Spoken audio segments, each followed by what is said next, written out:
He's always messing with his microphone right in the middle of the intro. This mic's so sensitive. Anywhere you grab it, look at this. Oh, wow, super sensitive. It's like I can play the mic stand. Okay, that's enough of that. Say hi to everybody. You don't want to do this the whole show? No. What's good. up, guys? Welcome to another episode of Attack the Block Print. Welcome. Your good friend Peter and my beautiful wife Gabby's here. Say hello, my love, during your drink. Hello. Cue you up right during the drink. Got a lot of awesome news to talk about tonight. What do we got to talk about? Gosh, we have so much Halloween stuff, guys. What do we got? We're in the rundown. We're in the 2 weeks before. What are you pointing at? I'm telling Instagram to go to YouTube. I thought you were trying to tell me something. I'm like, I know what I have to talk about. We have a lot of video game news, lots of horror video games coming out. We're going to be talking about new movies coming out. We're going to be talking about favorite horror movies and where they rank. I mean, we are just in full-blown Halloween mode. That's good news. Yeah. A lot of good stuff. Yeah, so before we do that, let's say hi to everybody in the chat. What up to Nerd Overlord, Jared Wyrick, Round Spider, Sonia, John Ballou, Silver K, Larry Latham, the winner of the last print from our last stream. Congratulations. Yes, congratulations. My goodness. We gotta talk about that stream. Holy crap, dude. I have that queued up. Okay, yeah, I have exactly the moment where everything went wrong. Went wrong. Okay, yeah. Holy crap. If you guys are not on our Patreon, the last stream is worth the price of admission alone, I think. But yeah, so Geek the F Out. Richard Bleachers is here. What's up? Gianni, welcome, buddy. How you doing? Mark Pendley, Alex Diaz. The archive is here. Silver K, Melanie M, Colin Denny. It's a full house. It's gonna be a fun one tonight, and I'm happy because we got a lot of news.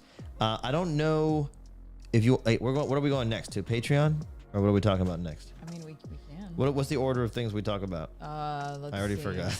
Wow. He goes, I don't need to see it. We just got to talk about it right before. I'm expecting you to pick up my slack. I'm sorry. I'm trying to pull up one of the articles that you wanted me to pull up. Sorry. Okay, we can talk about Patreon. That's okay. We can talk about it. Patreon, like I was saying, we had an amazing time on the stream last Sunday night. Yes. We'll talk about it a little bit later on the show. But if you're not signed up yet, Gabby has it pulled up so you can see it. I do indeed. You want to close your webcam or leave it on and show something old? Yeah. We'll show the last show Tarman. There you go. Yeah. Okay, yeah. I can talk. Relevant. I mean, you want me to talk about the Patreon? Talk about it. Okay, Patreon, man. We're having so much fun over there. Let me tell you something. Our bonus stream last Sunday nearly took my life.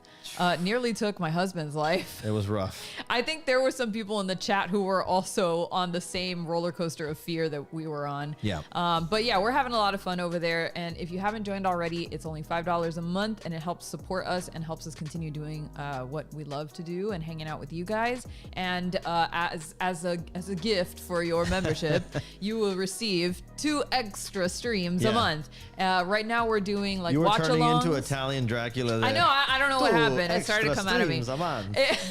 You're gonna get 2 extra streams a month. Right now we're doing like Let's Watches, and we're also throwing in now Let's Plays, which are video game based streams where you can watch us play a video game. We're also going to be doing exclusive sales through Patreon and giveaways. And the big one. Yeah, big one, which is actually coming up this Sunday. This Sunday is night. our big monthly giveaway. Yes. For anybody who's signed up with an active membership on October 22nd. Yes. So that's the day of the extra stream. That's the day of the giveaway. So as long as you are signed up by the morning of October 22nd, you will be entered in the giveaway. And now, by the way, we crossed 75 subscribers on Patreon. So like I said, I'm going to be upping the amount of prints we give away to 5 instead of 4. So you have you each have 5 chances to win every time we do one of those, as long as you're subscribed before the giveaway. Stoked on that. Exactly. Yeah. So we're super excited about that. So if you have any questions, obviously you can reach out to us, but the link for the Patreon is in the description box below. Yeah, and if you picked up a Steven Spaceman print, those are going to be going out early next week, just so you know. Yep, they're drying. All right. We're getting there. Halloween time. Is it Halloween time? Yeah. Yeah, that's right. Okay, so if you're new here, which if you're new here, put a 1 in the chat so we can all say hi to you and welcome to this wonderful little community that we have. Yes.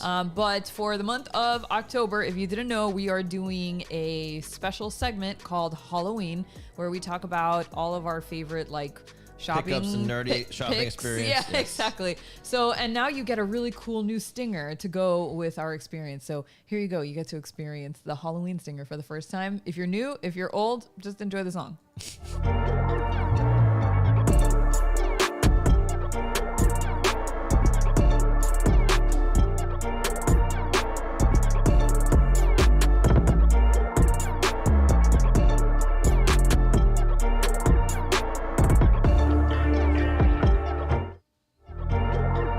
All right. Sorry, Peter was trying to tell me something in the background. Okay, so I'm going first today. I wanted to start first with an awesome decoration that we found at Target this year. We love the Target stuff. Target Halloween stuff is usually top notch. The Hide and Eek collection is really strong. Their graphic designers are fantastic. And we saw this early on in the season. It might still be there, might not, maybe online. It was like $15, but it's this little cute jack-o'-lantern that's on a pedestal. It's like kind of gothic looking pedestal, and if you press his skull here in the middle, he lights up and he does this cool flickering animation, and it's really lightweight. I just think it looks great. It's so good. It's just like perfect. It's not that crazy. It wasn't expensive at all. I think it was less than $20. Yeah, I think it was 15. Yeah, and it's just, you could make that your one decoration if you have a small spot. It's just so strong. And it lights up.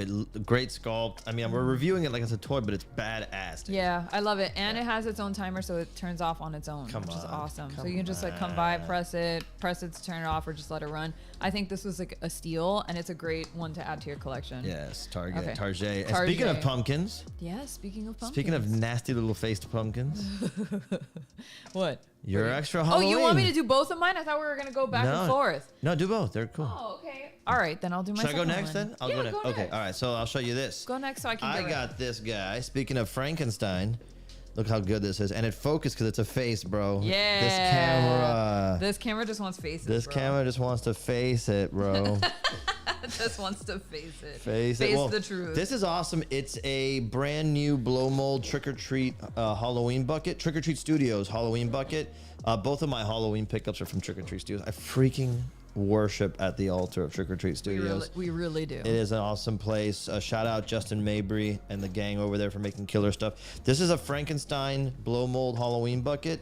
I think it was like $20 or something. And you got another one. I got another one here. I'll show it to you.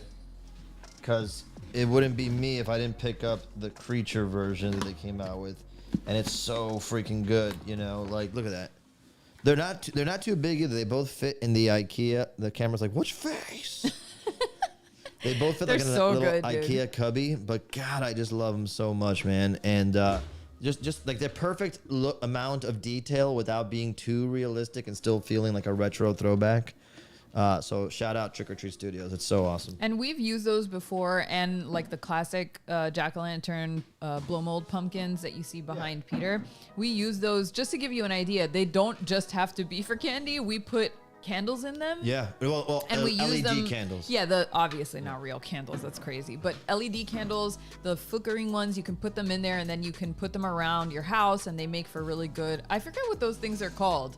You know, a luminary, I think is what it's called. It's not like the bright light, but it just gives a vibe. I knew. Yeah, that's when you have they used to do it in the paper bags. Yeah. I was You know gonna what I'm say. talking about? I was gonna say, light. Light. Okay, I hate you. Moving on. And speaking of nasty little pumpkins. Yeah, okay, there you go. You got to use it. See, it worked. This is my last one for today, and this is the brand new Loungefly McDonald's pumpkin bag. Dude. How amazing is this? It's so good, man. Just like the original McDonald's Trick or Treat pails from the 1980s is when they came out, like late 80s, 90s, early yeah, 90s. they had them all throughout. But it comes with the black like hand carrying handle, but it also comes with this crossbody strap, and it has the McDonald's logo and the Loungefly logo on the back. And then let me show you the lining. It's so good, dude. Dude, and Loungefly crushes. I know they get it, dude. They get it. Yeah. The lining is probably my favorite part of all Loungefly bags because it's kind of an Easter egg. But here you go. Oh, It has it's got everybody. all of the different pumpkins. I just it has love that the shape. ghost, the witch, and the pumpkin on the inside. And the shape, yeah, it's like a sculptural shape, so Yeah. it looks like the bucket.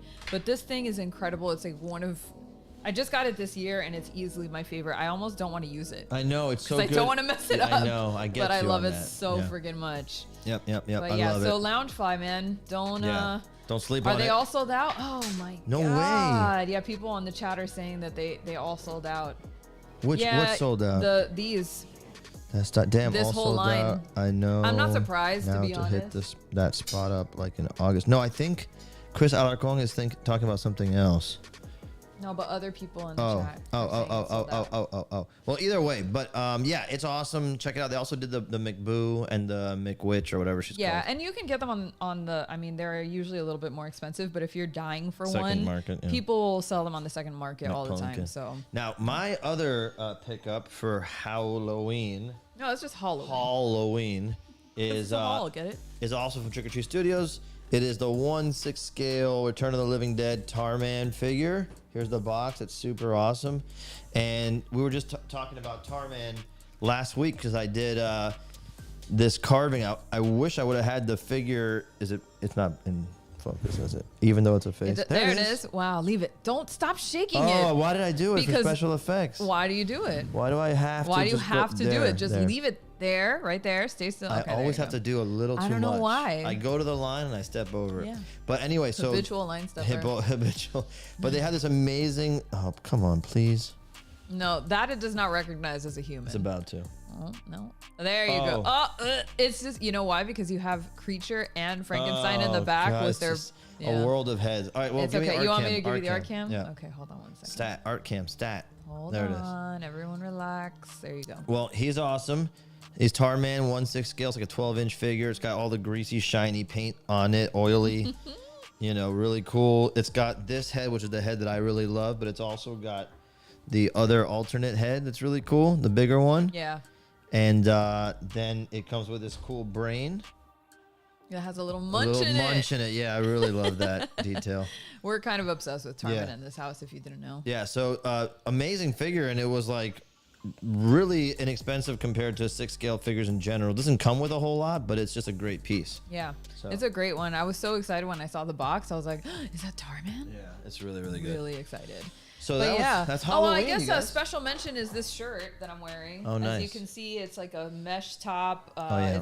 It's a Freddy Krueger mesh crop top I got from Hot, Spirit. hot, Well, no, not hot. Actually, very comfortable. No, hot. I'm Very saying like breathable. hubba. Oh well, yeah. Nobody wanted to hear that. Nobody wanted to hear that from you. But it's so good. It's long sleeve and it has Come to Freddy all over it. It has It has him. My favorite scene, which is when he comes chasing after one of the girls, Nancy's best friend, whose name I always forget, and he has like the weird puppet arms that are like really long, and he scratches down the fence post. It's like right front and center. Anyway, It's I love a good it. piece, yeah. I think it Looks was great on you. very inexpensive too. It may have been like $15 at Spirit, but it should still be there. Spirit fashion, bro. Spirit, Don't bro. sleep. Spirit. Awesome. Well, that's our Halloween segment. We should put the stinger back to exit it. To exit it, Yeah, you like that? people do Okay, that. I like it. I like People it. do Okay, it. here we go. Yeah.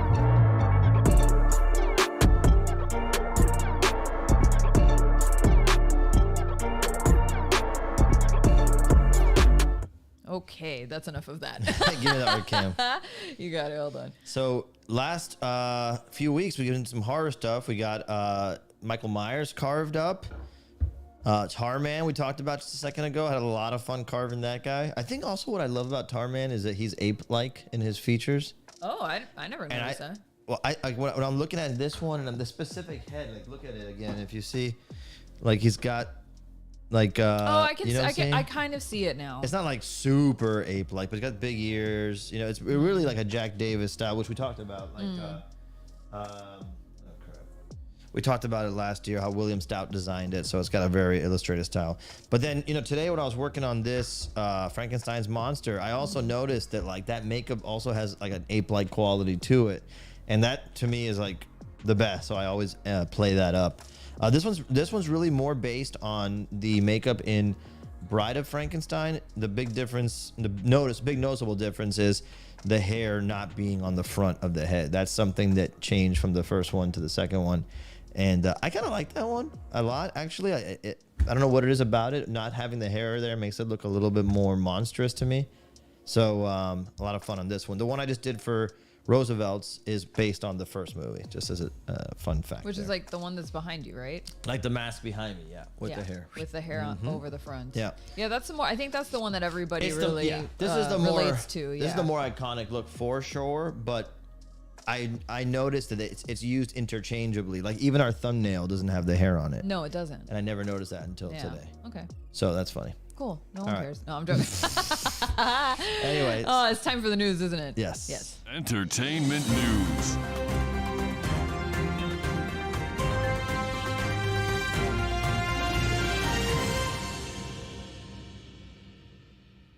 All right. getting right into it. Getting right into it. We're starting with another Universal monster. That's right. The This is creature good. from the Black Lagoon. I want to talk about this. Talk about I'm it. gonna put my tool down for a second. Okay. So, you guys know I work at Mondo, senior art director over there, having a lot of fun, and it's been a long time coming where some of the posters that I started working on are coming out now. And by say working on, obviously not the art, but helping with the art direction. And the Nosferatu piece that Troy Nixie worked on was one of the first ones I got going when I got here.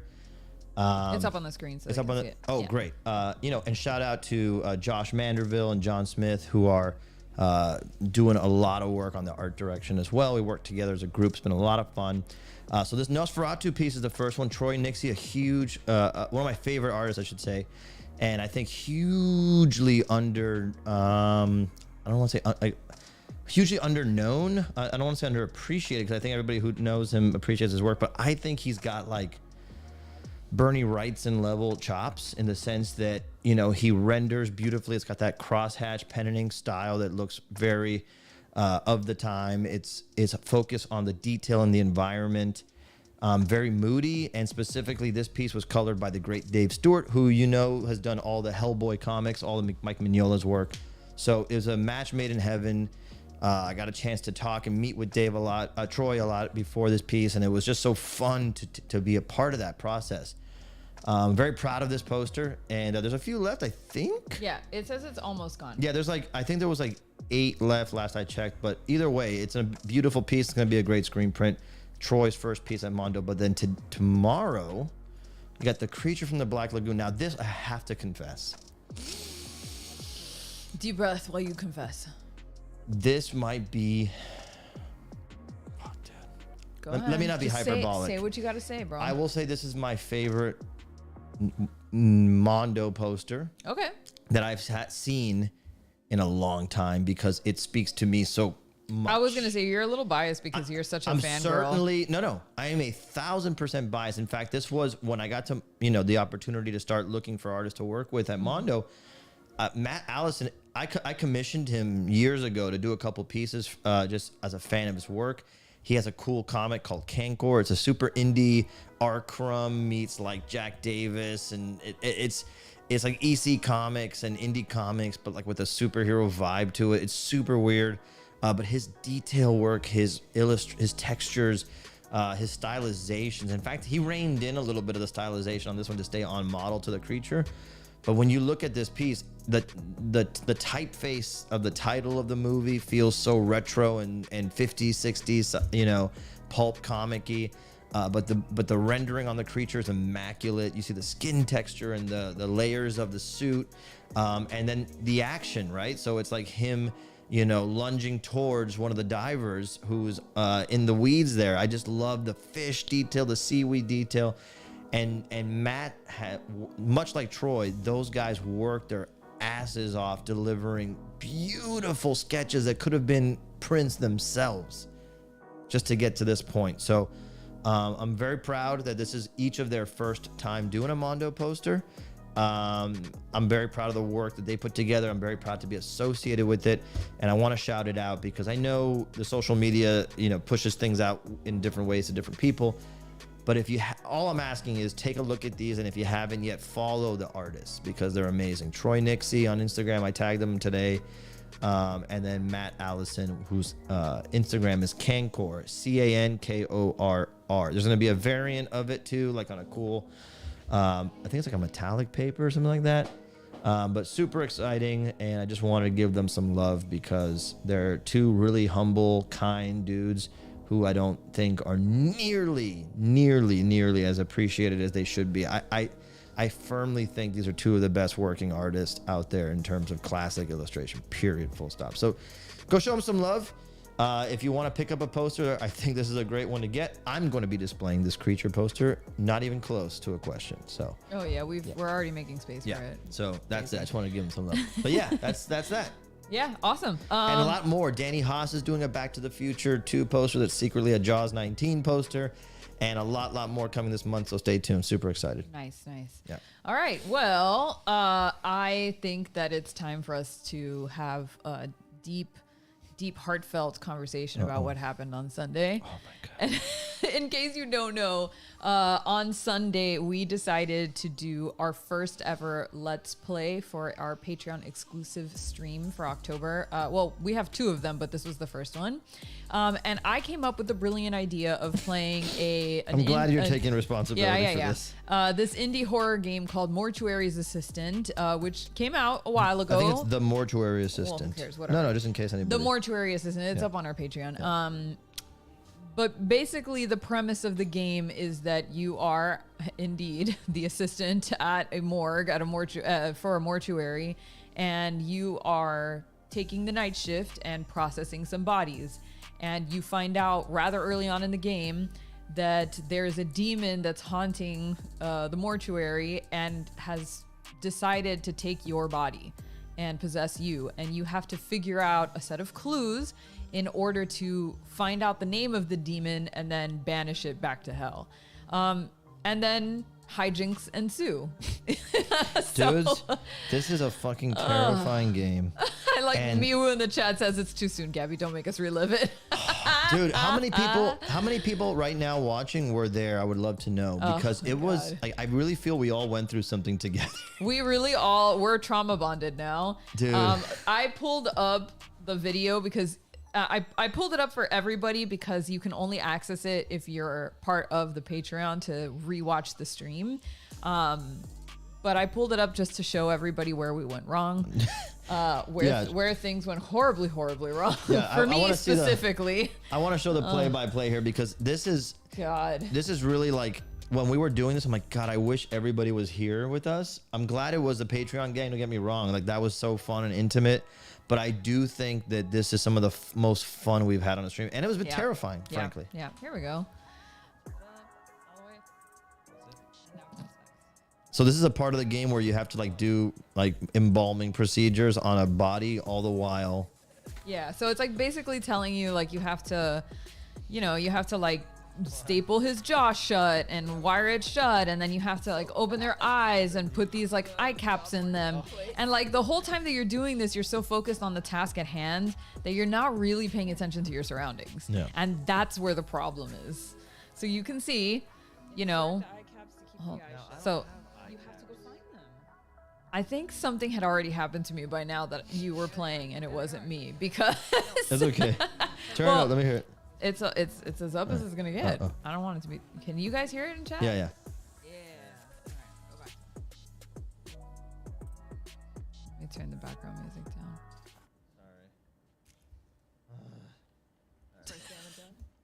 First of all, the controls are difficult, and I think that's intentional. Yeah. I know think there's so an too. echo here, guys. It's because of the. Okay, I have to put the caps in.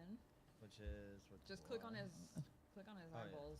Oh, I thought I had gotten the part where. It Oh, got I thought you queued it scary. up. Oh, I thought so too. Close the eyeballs. Oh, Christ on the cross. So this whole time, like, you're hearing crazy voices in your ear.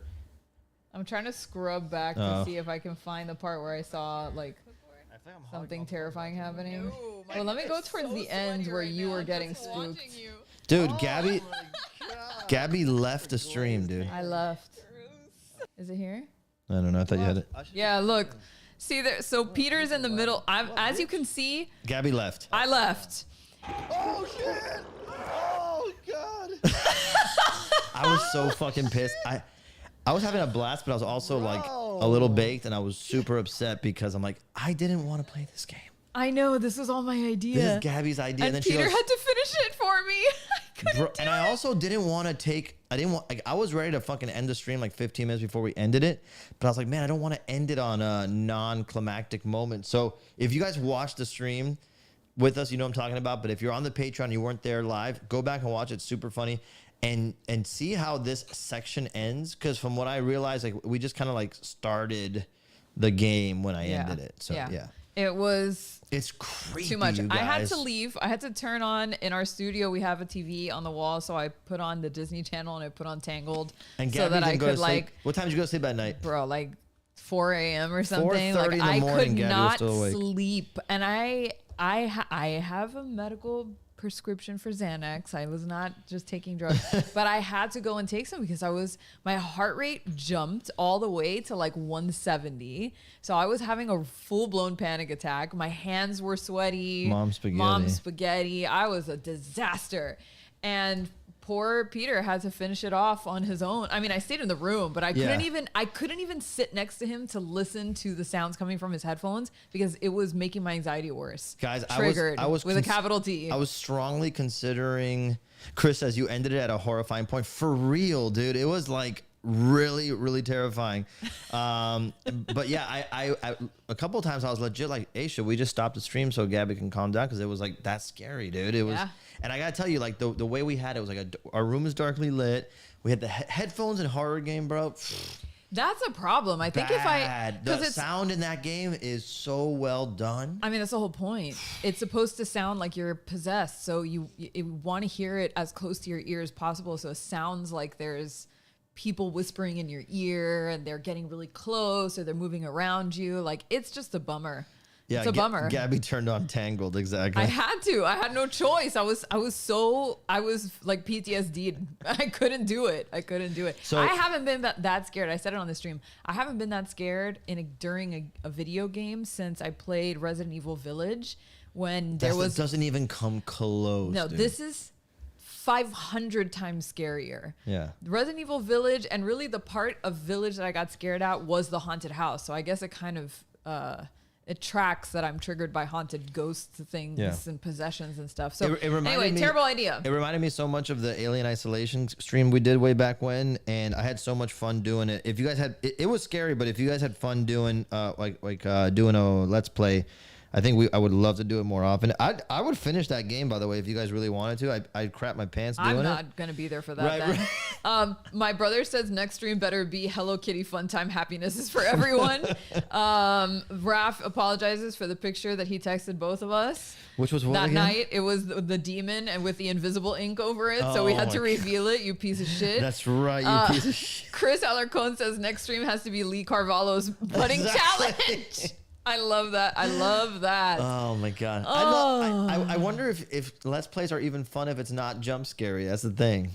I wonder. People can suggest games for us to play in the future. I'd love to do it. We'll get them and play them. It's so fun. I really want to play Dead by Daylight. I know I've talked to death about this game to everybody who will listen to me, but I am obsessed, and I think it's a good time because number one, if you play already and you own the game, you can play with us because we can start a private game, and that would be fun.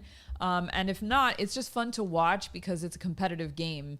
So there is like a set amount of time. We have to get something done. Peter is an incredible player. That's why I don't want to do it because like nobody wants to see someone kick so much ass. I want to see you kick ass. Oh, okay. I think they would want to see you kick ass I kick ass for the Lord. You kick ass for the Lord. All right. Anyway, so that might be for the next one, but you know, obviously we're open to suggestions, so let us know. But I really suggest check out the stream. Rewatching this one. And if you're not a Patreon subscriber, like it might just be worth watching this one. And then you'll get access to the giveaway. You'll be there for the giveaway, and you can bail after. But it was fun. I gotta tell you, like it was just so much fun. Now, again, just to remind people, our next Patreon stream is this Sunday. Normally we do every other week, but we missed a week this month, so we're doing them back to back. Haven't decided what we're gonna do, but we'll figure it out and talk about it soon. Just be there because that's the giveaway stream. Like I said. 5 prints I'm giving away this time, but I'm also, look how crazy I am. Look how generous. We're actually giving 6 away. We're actually giving 6 because last week we decided. And this week we're going to do it again. If you're in the stream, I'll do a separate giveaway. If you're in the audience. Yeah, an additional. I'm not taking anything away from anybody else, but an additional one for whoever's watching live in the chat. Larry Latham won the last one, and we'll someone see else who gets one this time. It's very exciting. Okay, let's move on to our next article.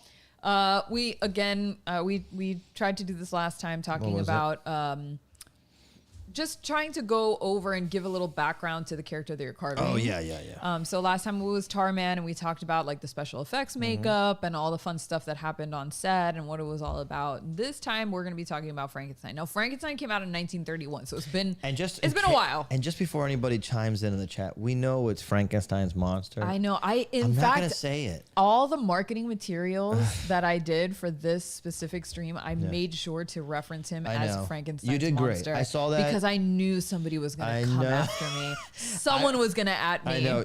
I saw what you did. I respect you for it. But for sake of conversation, Frankenstein. Yeah, like exactly. You get it. Yeah, Frankie. It's his last name. It's the son of the doctor. Exactly. So anyway, I thought it was interesting. We could go over a couple of things from this article. 24 things we learned from the Frankenstein 1931 commentary. So this was a commentary track that was added in to give us more context about the film itself. So, for example, I thought this was awesome. The warning at the beginning of the film was added late in the film's production as a proactive measure towards religious groups getting up in arms about the film's theme of man taking control of what is believed to be God's power. Famed director John Huston, a staff writer for Universal at the time, wrote an early version of the warning. No word on if there was anything about stinking badges or not. So basically, like, it was one of the first films to ever add a warning to the beginning. Awesome. to let people know, to just give you some context about what this film is about, that it's fictional, et cetera, et cetera. Kind of cool. It's awesome. And it's like we talked about the other day, it's hard to sometimes understand or relate to a time where this was considered a scary horror movie. Because I see him so sympathetic, like I feel like he's the victim, right? And I wonder if people took it that way back then. I don't know. I think it's just like very religiously motivated, like worrying that people are going to see this and think that it's okay to start playing God, which is really like the main crux of the issue here. People are going to start going around and digging up their own bodies. I mean, it's like the satanic panic when Dungeons and Dragons came out. Like, can you even believe that there were parents out there who really thought that kids were going to start trying to summon the devil by playing a game about dragons? And I've told you my personal story on that when we were kids, we went to the police museum here in Miami. Oh, I forgot. And they had a whole exhibit about things that are, dangerous to your kids. And one of them was like a glass acrylic case with a Dungeons and Dragons game set up. Oh, I don't remember this story. Yeah. And basically like all the reading around it is like mothers need to be careful with their or families to be careful with their kids playing games like Dungeons and Dragons that could lead to devil worship, etc., etc. And it was on display. There was so crazy. I'm like, are you guys kidding me, dude? I remember back then being just so frustrated. So frustrated, yeah, for sure, frustrated. Anyway, here's another one. Talks of Universal adapting Frankenstein to the screen were underway even before their version of Dracula released in February of 1931. Their version of Dracula was an adaptation of a staged version of Bram Stoker's original novel, courtesy of Peggy Webling and John Balderston.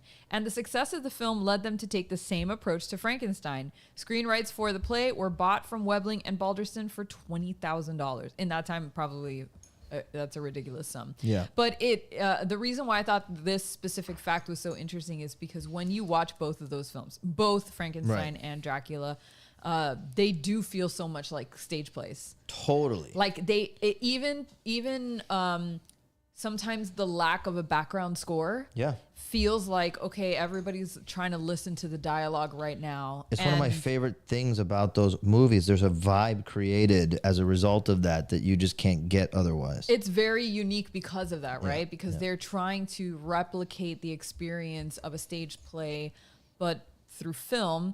And obviously they use a lot of sound stages. So you kind of still get that weird like echo sound when people are in the middle of dialogue. Yeah. And you also get those weird backgrounds that feel very surreal because they're almost like, they have like this painterly effect to them. Anyway, I thought that was really cool. Dracula feels the same way, by the way. Totally. It's almost like a little storybook, play. Like you said, it just feels like a little fantasy. But I love that about it. It's the thing that I feel is missing when horror movies get too realistic or too gritty, you know what I mean? Yeah, they lose the theatrical side of them. There's a little bit of a magical, like a spooky magic to it. Yeah. That is what and honestly... But it is very slow and like... It's slow. But it doesn't really work for... No, modern audiences. No. It does not. And so the closest thing I've seen that I think is a good adaptation is Werewolf by Night. Oh, very theatrical. It's very theatrical, very stylistic, very moody, very atmospheric. That one also feels like it's a stage play. But it's got the action and the pacing that works for today's entertainment. Right. I think it's a great... God, just prayed for more. They're doing the color version this month. Yeah. They are. We just rewatched it, the black and white version the other day, and I was like, oh my God, I forgot how incredible this film is. Yeah. Anyway, moving along. I'll pick like one more and then we can move on to something else.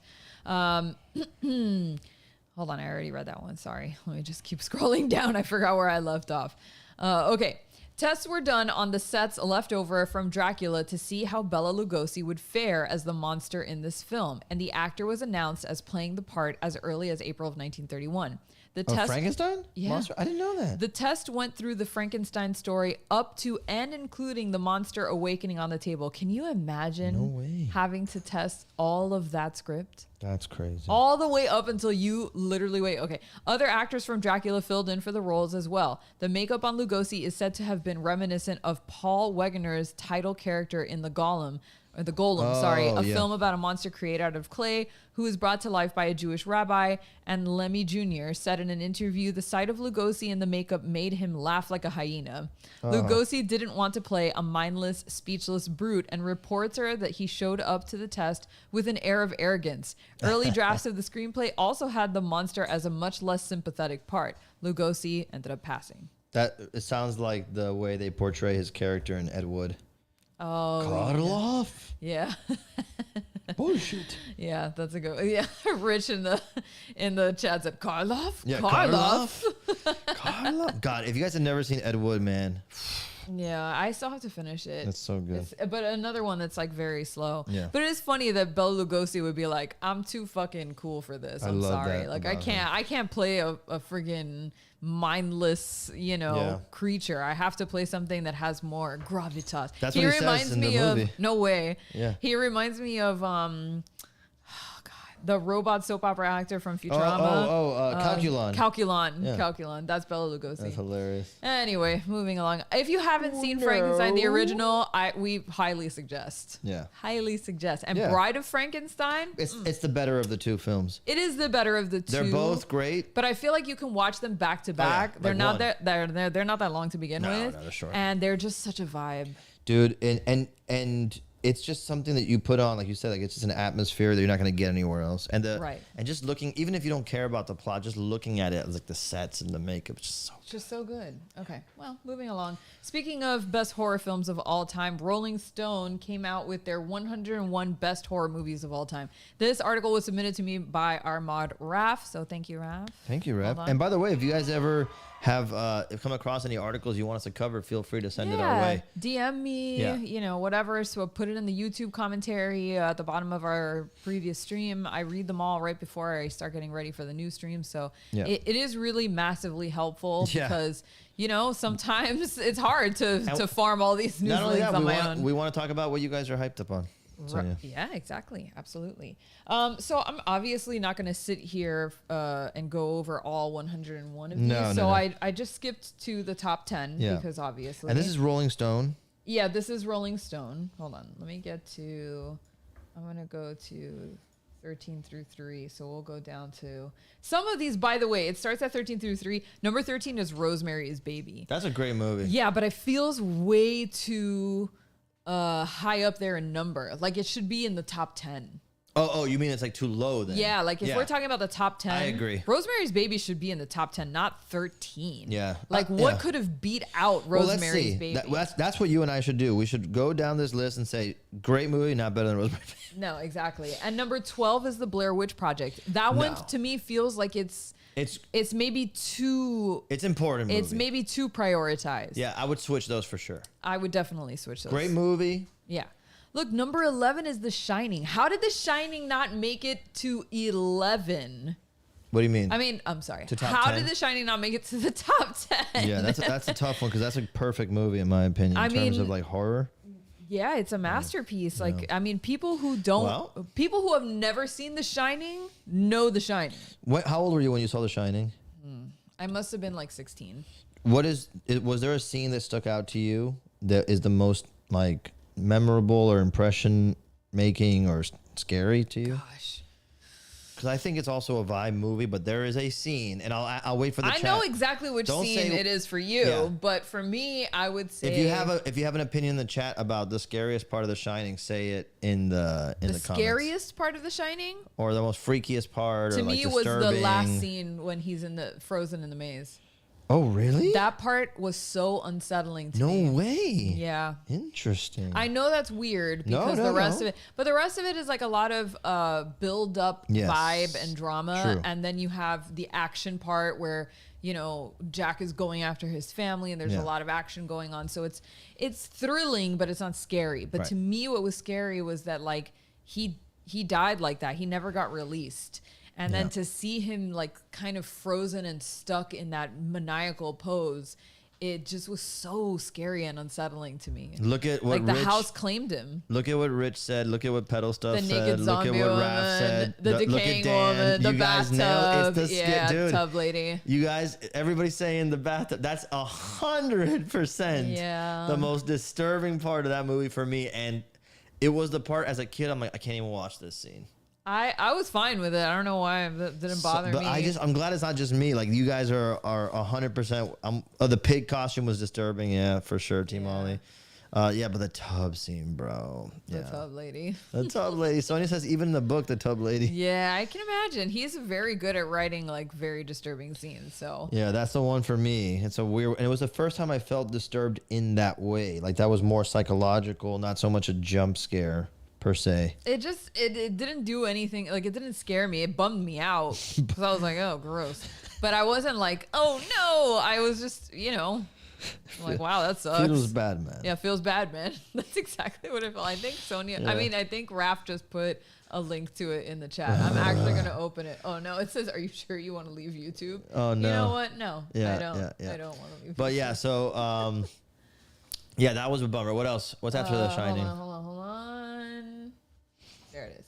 Okay, so starting at number 10. Man, we haven't even gotten to the top 10 yet. Okay. In the top 10, number 10 goes to Hereditary, according to Rolling Stone. You know how I feel. That to me, I feel like much higher. Much higher. I would even argue top 5. I would argue top 5. Because it's a genre-breaking thing. I would say top 5. I said it that it was the first time since the first Exorcist that I was that fucked up about a movie. Yeah. I just don't feel like it's getting enough love here. Yeah.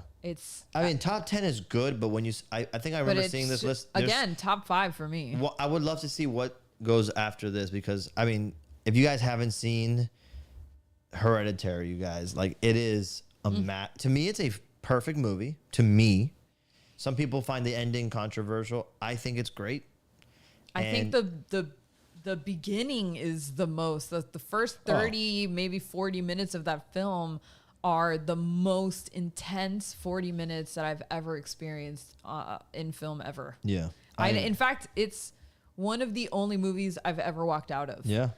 I've only ever walked out of the theater for 2 films.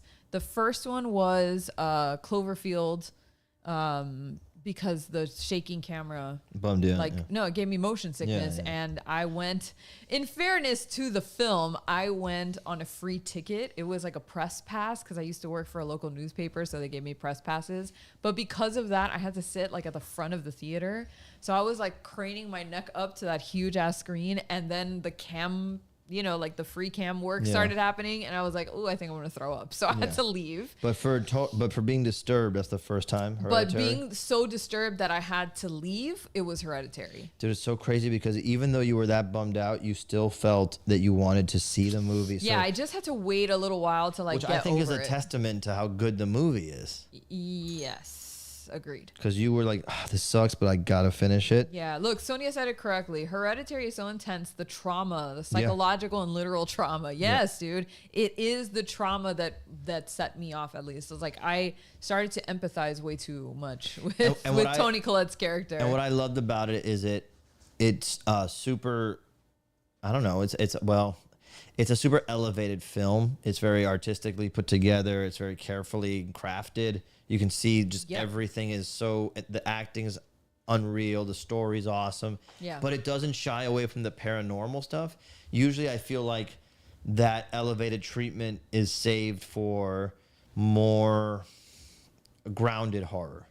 Right. And so I love that. And it was like, more of everything about it was like so perfectly I don't know, film, like even the post-production with all the color grading and stuff, like it was just the scenes looked like perfect. paintings. Ooh, like it's just so disturbing, like perfect acting. I wouldn't be surprised if they were playing some Big kind twist. of like brown noise in the background that makes you like fucking super unsettled the whole time. And a huge twist too, because like the marketing was a total red herring. Yeah, right? Yeah. So fucking weird. Yeah. Sonia says, I've only ever watched reviews because I'm not seeing that raw with my eyeballs. That exactly. I'm not raw dogging that one. No, I had to. But I did end up watching a ton of reviews and like spoilers for it before I could sit through and watch the rest of it. And I skipped the first 45 minutes because there ain't no way I'm fucking watching that again. Cameron Schuster says, yo, the end of Hereditary, I was ready to hop out of the theater. Yeah, dude. When he floats up the staircase in the treehouse. Goodbye. Yeah, there's something, I guess there's a thread there between The Shining and Hereditary. I am deeply disturbed by the naked elderly people. Oh, I don't know why, dude. I don't mean to be like dismissive of people or anything, or just or so like you're an ageist. shallow. It's okay. But it's something about it. It just bums me out, dude. I don't know what it is. I'm sorry. Colin Denny says Ari Aster is horrific in such a real way. Absolutely devastating. It's so unique for that. Yeah, I just feel like, dude, this movie deserves a higher place in the rankings than a fucking 10. Let's see. But we'll see where they go. Chat, every time we put up a new movie, like we can say yes. Like, okay, like for example, Texas Chainsaw Massacre also is low for me, but I don't mind it being ahead of Hereditary. I think Hereditary is probably more disturbing, but like this is just a landmark. Yeah, like Texas Chainsaw Massacre, 100% in the top 10 has to be. Always, always, always. It's one of the most fucked up films I've ever seen. Yeah. I've never seen it twice. I only saw it the first time and I was like, and that's a wrap on that. For me, I don't need to subject my brain to that ever again. But it is a landmark film. It's a perfect in horror. film. My God, it's perfect. And there's a reason why it has such an enduring impact on fans of horror. It's because it sits with you. Dude, when I was a teenager, like I used to, God, I was such a dork, dude. Yes, I can confirm. When I started having a DVD collection, it's one of the first DVDs I bought, and whenever I would like try to impress a chick that I was dating, I would show her like one of these movies, like, isn't it cool? Like how much I like. Why would you show, dude? Because I was an idiot. A girl that you're trying to date. It was like it was a group of people, right? Like it wasn't just like it was like I was like a first date type of thing, but it was like more. It was like somewhere in that first 6 weeks of you like, dating a girl, hey, you're like, check Evil out Dead what 2. I'm into. Hey, text. I know. Evil Dead 2, okay. Yeah, but even still, it's too obtuse for most people. Like we're spoiled by each other. Evil Dead 2. I think so. I don't know. Every time for common chewing gum public, that like people don't. Okay, fair. It's just like an obscure thing. No, that's fair. But this was a total wrong move. But everybody's like, I like scary movies. Like, and you're like, no, you don't. Yeah. Yeah. No, you were trying to be. I was trying to be cool. You were trying to be cool, and you failed. I'm not. Yeah, but you're not. I just took so long to realize it. Yeah, it's okay. We forgive you. But yeah. Texas Chainsaw Massacre for me, definitely in the top 10. Maybe should be in the top 5, but I'm okay with it being right here. Depends on what's next. Depends. All right, so number 8 they gave to Dawn of the Dead. Again, I feel like this should be higher up there because of. I'm going to bump Dawn of the Dead out of the spot and put Day of the Dead. I think Dawn of the Dead's fun, and it was, again, like, it wasn't Night of the Living Dead, so it wasn't like the first thing. Right. But it was fun. It was in the mall. It set that tone. Great. Yeah, but this was the zombie movie. Well, Night of the Living Dead is the zombie movie. But Day of the Dead, if you're going to pick another one besides Night of the Living Dead, Day of the Dead is, to me, a better horror movie. I get what you're saying by Night of the Living Dead, but Night of the Living Dead is a snooze fest. Like, I love it because obviously, but like, this is the one that was like, fuck yeah, Dawn of the Dead. I don't know. Well, it's just that Night of the Living Dead established. And look, I think maybe it's worth another watch, Night of the Living Dead, to see if you still feel that way. But it was also when it came out. I know. What it was showing. It's like, coming to get you, Barbara. Like, I don't know. Something that it's kind of a snooze fest. But this one was like a little bit more like action-packed to me. Yeah, it certainly is. And most people prefer it over Night of the Living Dead. I certainly do. I just think that it's great, but it's Day of the Dead where they hit the perfect apex of fun, gore, great makeup stuff. Like this has some good makeup stuff here and there, but the zombies still good for the 70s. Yeah, but the zombies were still like gray people. You know what I mean? Like 100%. In Day of the Dead, you get Bub, you get the Doctor, there's so many disturbing. Like that's the first time I was intimidated by zombies. Right. Is Day of the Dead. Okay, fine. Yeah. But that's my opinion. Rolling Stone, give me a call. You guys don't know anything. That's you. Okay, Dawn of the Dead. Yeah. Millie says, double Christ. Double Christ, bro. That's her new catchphrase is double Christ. Let's see. Dan Bowie says, It Follows should get a top 5 in my books. It's a great movie. I don't know about top 5, Yeah, though. probably not top 5 for me. Top 20? Maybe. I would say top 20. Maybe, but maybe not top 5. It's great. It's a great film, and it's, anytime a horror movie is good now when everything's been done, I give it a lot of praise. Number 7 is Get Out. Love Get Out. I think that this was one of those films that deserves a lot of love because it really did do a lot for horror in general when it came out. Yeah. Like it really was an extremely modern and fun and unique way and take on horror. It deserves the praise. It deserves the love. It's almost a flawless movie, I would say. I agree with that. I think top 10's strong, but I don't mind it. If someone said this is in their top 10, I'm like, cool. It's a great movie. Yeah. It's got a great, the best thing about horror when it has a great allegory or metaphor or, it's about something specific, not just a gore fest. Yeah. And so this certainly is that. Yeah. And I definitely think it's Jordan Peele's best movie, not close.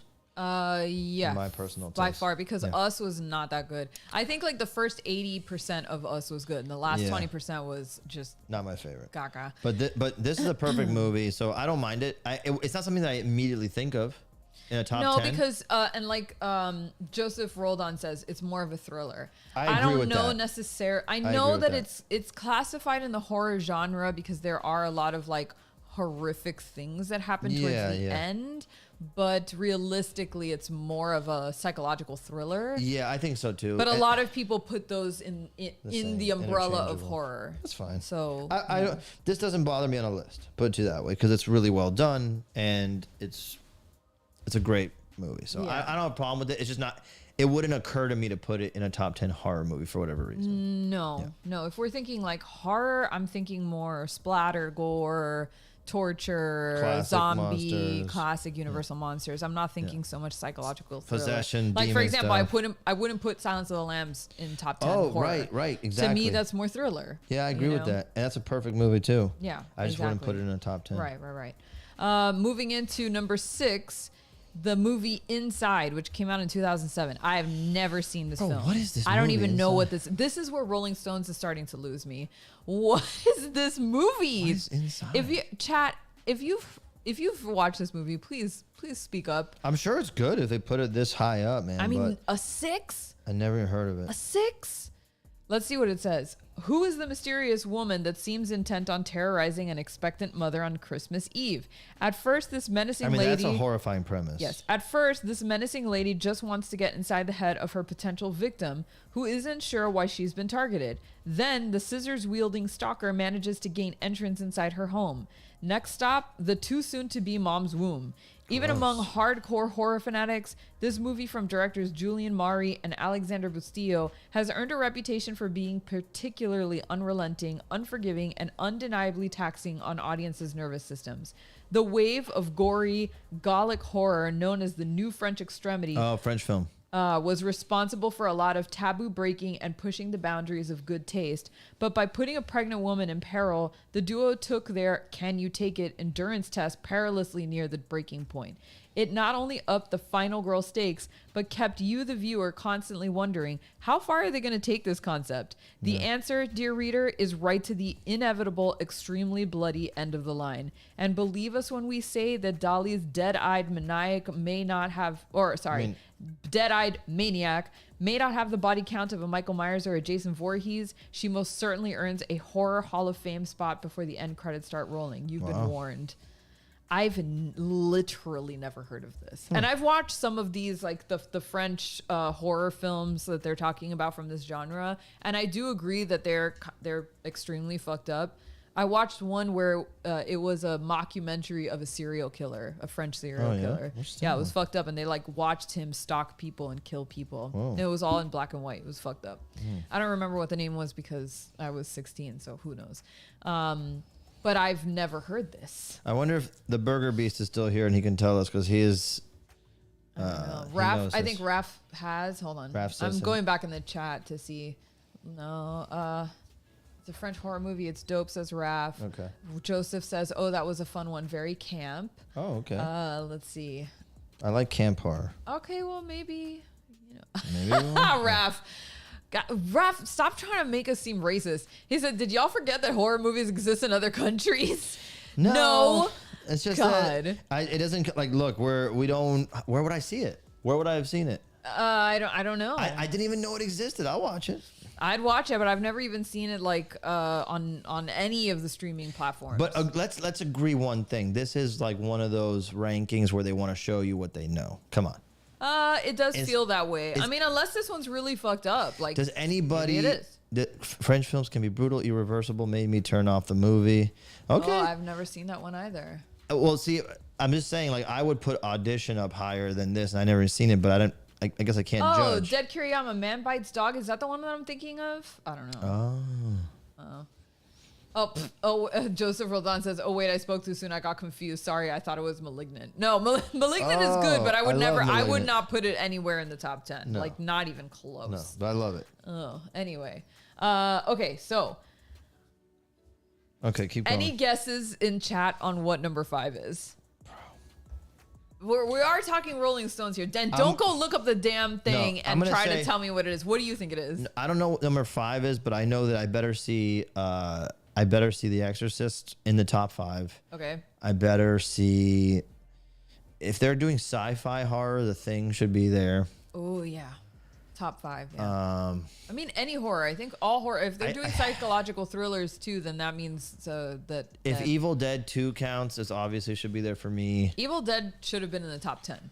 They haven't put a single Universal monster yet. That's weird to me. I feel like maybe if a Universal monster should absolutely be in the top 10, and we haven't seen it in 10 through 6. So that's my. It's got to be. In the I would top like 5. to see Exorcist. Oh look, see, Chad says They Live, Jaws. Raph says G Lee. I've never seen She. No one has. Oh, it's a joke. Yeah, it's a joke. Sorry. Jay Shave says Scream. Vintage Shark says Exorcist. Halloween 78. Oh, should Halloween be there. 78. So I want to see. Okay, here's my top Dan 5. Bowie says Insidious. Pedals and Stuff says Alien. Yeah. Jay Shave says the It remake. Oh, the remake. Yeah. Interesting. I prefer the remake. Okay, so I'm gonna say that I hope to see Exorcist, a Universal monster movie. I'm not terribly choked up on which one it could be. Just put one of the classics in Okay, there. number 4. I'm not sure what order, but It doesn't matter. Just I want to see Evil Dead 2. Evil Dead 2. Ideally. And what was the other one I just said? Give me one more. I said another one. The Thing. The Thing, and then number 5, because we're going for top 5. Halloween 78. And Halloween 78. So All right, Halloween let's see who 78, shows up. Exorcist, Universal Monster, The Thing, and Evil Dead 2. See, Monster says Freddy vs. Jason. I love that movie. I love that movie. Okay, all right, here we go. Let's see what number 5 is. Number 5 is Halloween 78. How Okay. is it 5? Well, okay, I'm all right with that. I'm all right with that because Let's see. it is iconic, but it in terms of horror, there's no blood in the film. So like, Yeah, but it's like one of those things of the time, and it was like, oh shit, the boogeyman, and there's someone in your neighborhood, and serial killers. yeah. And Yeah, I think it definitely soundtrack. deserves to be in the top 5. I'm surprised that it's it's not like highly top rewatchable. 3, but I am definitely Right. okay with it being in top 5. Yeah, for me, I want this top 3. I mean, it's weird. There's no Hitchcock yet either. That's a low hanging fruit. Oh yeah, you think they- Psycho isn't here. Where the fuck is Yeah, Psycho? that's a weird one. Maybe you give, if you put Halloween 78, maybe you don't give Psycho the nod at that point. But I think Psycho was the low hanging fruit. Maybe they want to be. Raph says the slasher genre was born with Halloween. Some people it say true? it was those other films, those Gigli films or whatever, Giallo films, not Gigli. It's like, Raph got into your brain. Italian, like Dressed to Kill and all that kind of shit. But I don't think I've seen think those. it got great with Halloween. Yeah, I would agree. I think it got popularized and like it became like a rabid thing. Yeah. Oh, T Molly says Suspiria. I've seen Suspiria listed in other people's top 5 because it's just so stylistically Soundtrack and all genre that. breaking and soundtrack and like how meticulous the color grading was to evoke surrealism. Like I can see why some people would put it in their top 5, but personally, I didn't find that movie horror. Yeah, horror. a lot of people swear by that film, and I it's a popular choice for like people who pride themselves on their opinions. See, Monster says, "Where's From Dusk Till Dawn?" I would I say love like that at movie. least within the top 30, but I Yeah. haven't really seen the whole article, so I don't know. Yeah. All right, number 4 This is a whole show just doing the What? top 100. Number 4 is Don't Look Now. What the fuck is Don't Look Now? Okay, I'm going to read this because I've never heard of God. this film before, and I Guys. can't believe it's not a Universal monster or something else. Guys, this is a problem. Okay, it says, there are many movies on this list that you could easily describe as nightmarish. Nicholas Roeg's disorienting, disquieting look at grieving parents coping with the death of their daughter Oh, your by favorite. by taking a trip to Venice is one of the very few entries that actually make you feel like you're witnessing an actual nightmare while you watch it. Wow. The British filmmaker had always played around with time and narrative chronology and used color and cross-cutting to great effect in most of his films. This time, however, he dumps his bag of tricks onto Daphne du Maurier's story and allows your own sense of instability and dislocation to do the rest. You're never sure whether Donald Sutherland and Julie Christie should be hopeful when, say, a pair of psychic sisters let them know their little girl is posthumously peaceful, or whether their fear that some sort of otherworldly thing is winding its way toward them is unfounded or not. Plus, what's going on with the rash of murders in the city? Or Sutherland's sense that the figure in the red raincoat he keeps seeing is a premonition that their child's spirit isn't laid to rest just yet. It's a movie that generates terror through confusion, bewilderment, and the unsettling feeling that something very, very bad is slinking through the city's back alleys and canalways. And once you've seen the jolting what the fuck climax, you understand that some nightmares stick with you even when you've woken up. Interesting. I have literally never heard of this film. No. And like I've definitely seen a lot of 70s horror, but Raph said he's seen it. this one is more of a thriller. He says It's we're more dumb. occult stuff, very 70s. Okay. Raph says he's seen it. He says that we're dumb for not having See, seen Rich it. Rich is reading my mind. Pretentious time. Yeah, this feels like Rolling Stone pretentious Yeah. shit. Yeah. They want their unique. Okay, well, whatever. Fuck it. Joseph says the sequel is okay. Now you can look. You got it. Okay, and now. All right, now you can.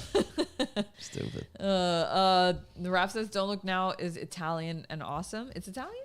Apparently, and it's Donald Sutherland. Donald Sutherland. Huh. Interesting. Interesting. Yeah. Well, I wouldn't have guessed that one. And now we're at the top 3, and I Okay. still haven't said. Oh, look, Jay makes a good point. An American Werewolf in London. That's a good one. Where the too. hell is Yeah, it? Yeah. Let's see. Round Spider says Matilda. Alejandro Diaz makes a good point. I think horror films really depend on where you are in life. That's true. I just like rewatched that, and read actually. Pet Cemetery, and as a father, now it's terrifying. Yeah. Yeah, I can see that. I can totally can absolutely see that. see that. Yep, yeah. yep. Okay. All right. Let's see. What do you think number 3 is going to be? Now that we've ruled out that Halloween is No, gone. Halloween is that's what I'm 5. saying. Halloween's gone. Halloween's gone. So The Thing, you said they live. no, I didn't say they live. I said the Thing. Oh, I thought you said they live. No, someone in the The chat. Thing, The Thing, a Universal monster movie, Yeah. and The Exorcist. Exorcist is gonna be number 1. Okay, let's see. Number 3, The Ring. Get the fuck out of here. Get out, bro. I don't even want to talk about that. Get out. And is that a picture of the ring or is that from Ju-on? No, I don't know. It was supplied by Toho. I can't. I'm sorry, you guys. I mean, are they talking about Ju-on? Or are they Well, talking Ju-on's about The Grudge. The Ring? No, well, the Oh, Ju-on's The sorry, Grudge. you're right. Which one was what's the Ringu. Ringu. Yeah. God, Seriously. I know. But I just don't see how this is top 3. I never even thought this movie was I mean, scary, this was dude. scary, but you like said this movie is scary to you. when I was 15. Right, well, whatever. And like, of course, everything was scary to me at 15. Look, Yeah. everybody in the chat is like, absolutely not. It's fucking crazy, bro. Yeah, no, come on. That's really fucking crazy. Come on. That's in the top 3. That's intentionally placed there. Dan Bowie says flip a table. I wish I could. I'm flipping it. I'll have to dump this water all over the I place. seriously think that's one of those things they put there so everybody flips their shit in the comments. Millie says cancel Rolling Stones right now. Canceled. Cancel forever. I'm subscribing right now to cancel. Oh, 3 though. Nah, bro. I guess they You are can't even- talking about the original because they said doesn't The Ring matter. 1998 It doesn't because matter. the Ring, the American version, didn't come out until like 2002 or something. I don't even know. It doesn't matter. Yeah. It doesn't matter. It doesn't matter. It's not the best. It's not the 3rd best horror movie of all time. It's crazy, dude. I can't even justify that. Let me read what they said. All right. It's just a videotape filled with seemingly random images of a man pointing on a shore, news of an eruption on an island, and a well. It cuts to static before you've even had time to glean what this avant-garde short even means. But once you've watched it, your phone will ring, and then 7 days later, you'll be dead from fright. That's the kind of urban legend that a journalist would never take seriously until she starts looking into the mysterious death of some local teens and happens upon a tape they were viewing during a sleepover exactly 1 week before their demise. A huge hit in Japan from the get-go, Hideo Nakata's technophobic update on the old vengeful spirit narrative had already kicked off a J-horror resurgence in its native country. Once the movie began to make its way to the West, however, ironically through bootleg videotapes, which is, by the way, how I watched the one with the teens and the suicide. Oh, Battle Royale. Battle Royale. On a bootleg videotape. really? The original Ring would quickly become one of the single most influential horror movies of the last 30 years. Dude, really? Sequels, spin-offs, imitators, good and not so good, English language remakes. Nakata's brilliant parable of dread ended up giving birth to both a slow burn style of scary movie making and an international genre movement. The entire notion of paranormal curses not only being communicable, but downright viral, as dependent on moving from host to host as a disease or a chain letter, really starts here and would quickly become one of the dominant concepts in 21st century horror. And we'd rank the scene in which the film's lank-haired ghost crawls up from the well on the tape and then out of the TV screen itself as a game-changing moment, as when Carrie White's hand bursts out of the grave, from Carrie. Man, I mean, they're selling it. I don't know, But dude. all I know is when I saw it, I thought it was like an entertaining film, but incredibly disappointed with the horrorness of it. Yeah, I don't. Me know, personally. man. I know I was scared as a kid, but then when I finally saw it, I was like, this is not scary. Like, it's cool. Like, the concept is cool. Yeah, super cool. But I'm not concept. buying that. And I do get what they're saying in the article, that it was like it influenced so many other horror movies with the concept of like a communicable horror, right? Like, because it follows. I thought It is Follows basically was that 10 times scarier. Right, but again, it's in the delivery. But the concept, yeah, okay, fine, I'll give it to them. I don't know that puts it in the top 3. Yeah. Maybe in the top 10 or 20, but I don't know that it's that scary that it puts it in the top 3. Yeah, I don't know, man. Where is Ernest Scared Stupid? Yeah. Fucking Good exactly, fucking Justin. question. Cecil. Millie says, it took me 3 daytime sessions to finish Midsummer. That movie was so unsettling. Where is that on the dang list? Yeah. I agree. Where's The Sixth Sense? Sixth Sense To was me, that was like, way better, way that- more influential. it was crazy. It was What a so twist. good. What a twist. Okay, so moving. Oh, Melanie M says, so is this more of an important horror movies list? I don't I think know, they yeah. should rename this Well, list. then, okay, but what number is this? 3? This is 3. So if it's most important horror list, that means we only have 2 choices for the next 2 spots. Dracula. No, I wasn't gonna say that. I mean, well, Jesus. A Universal Monster has to be in the top 2. Either Universal Monster. If this is the most important, most they influential. already fucked up because I mean, yeah. if it's most influential, the top 3 would be like something Hitchcock, something Universal Monster, And then The Exorcist. And The Exorcist. Yeah. To me, I mean, I'm not even saying that subjectively. I'm saying that I think objectively, a lot of people would go there. Maybe there's like Nosferatu. People would say, whatever is oldest, you know. Yeah, But, yeah, okay, yeah. let's see. All right, let's see what number 2 is. Fuck, dude, I'm nervous There now. we go. Don't get nervous. Number 2 is Okay, what? Psycho. Okay. All right. Okay. Fine. We'll take Hitchcock. So We that said means- Hitchcock, that right? Means, yeah, Hitchcock. That means that that means either a Universal Monster or The Exorcist are not in the top 10 horror movies. That's fucking crazy.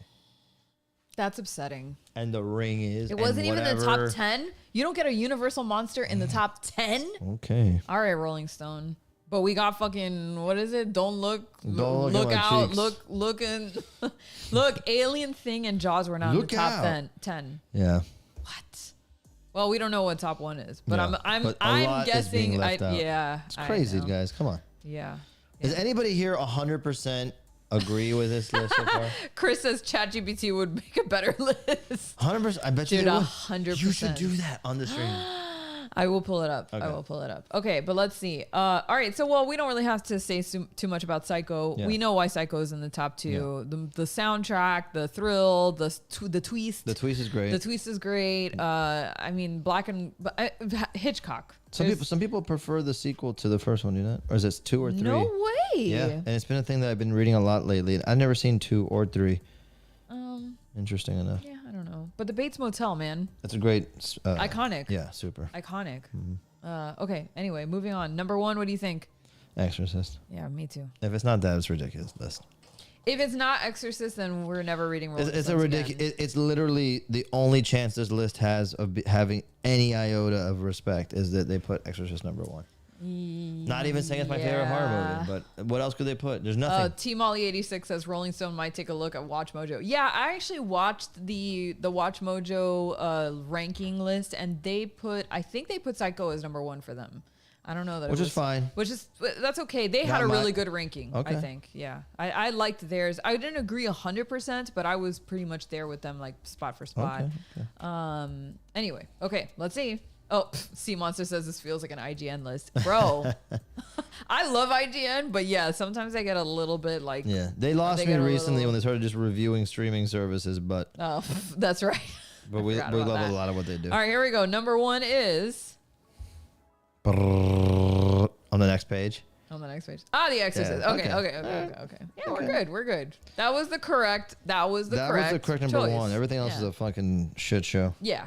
Everything else, and it's so disappointing to see this as the number 1 ranked horror movie of all time. And having seen The Exorcist Believer, I'm like, well, that stinks. Yeah. Well, I mean, you can't damage this one. This one still holds up. No, this one will forever hold up, right? Yeah. Like it can never really lose top 3, I think, of best horror movies of all time. I think so. I think it'll be tough. You think, yeah? I think it'll be tough to ever fucking top this. Well, let's see what they had to say about it. Holy shit. It was the movie that made America afraid of the devil again. That's true. William Peter Blatty's 1971 novel provided the kindling, but it was William Friedkin's 1973 film that started a blaze of faith-based anxiety on a scale that fire and brimstone preachers can only dream of. The Exorcist reintroduced the concept of demonic possessions to the masses, positioning an obscure Catholic ritual as humanity's last line of defense against ravenous, immortal evil. It whispered in moviegoers' ears that maybe there were some things that science couldn't explain. The film's long lead up to its harrowing exorcism scene systematically eliminates every bit of rationale for why the seemingly happy, normal 12-year-old Regan McNeil might begin acting out in disturbing, not to mention inappropriately sexual ways. Even the film's primary priest character, Damien Karras, is a modern man who doubts the existence of demons until he, like the audience, is forced to admit that he's out of options. And Friedkin's methodological approach lures the audience into believing that what they are seeing is real, then pummels them with innovative effects sequences that use mechanical dummies, blaring air conditioning, and pea soup to bring hell into an ordinary child's bedroom. This sudden onslaught of intense terror shook audiences who weren't used to such a shocking pivot, and news reports from The Exorcist's initial run in December 1973 described moviegoers fainting, vomiting, and fleeing theaters. A 1974 New York Times article also documents a spike in estranged Catholics returning to the faith after seeing the film.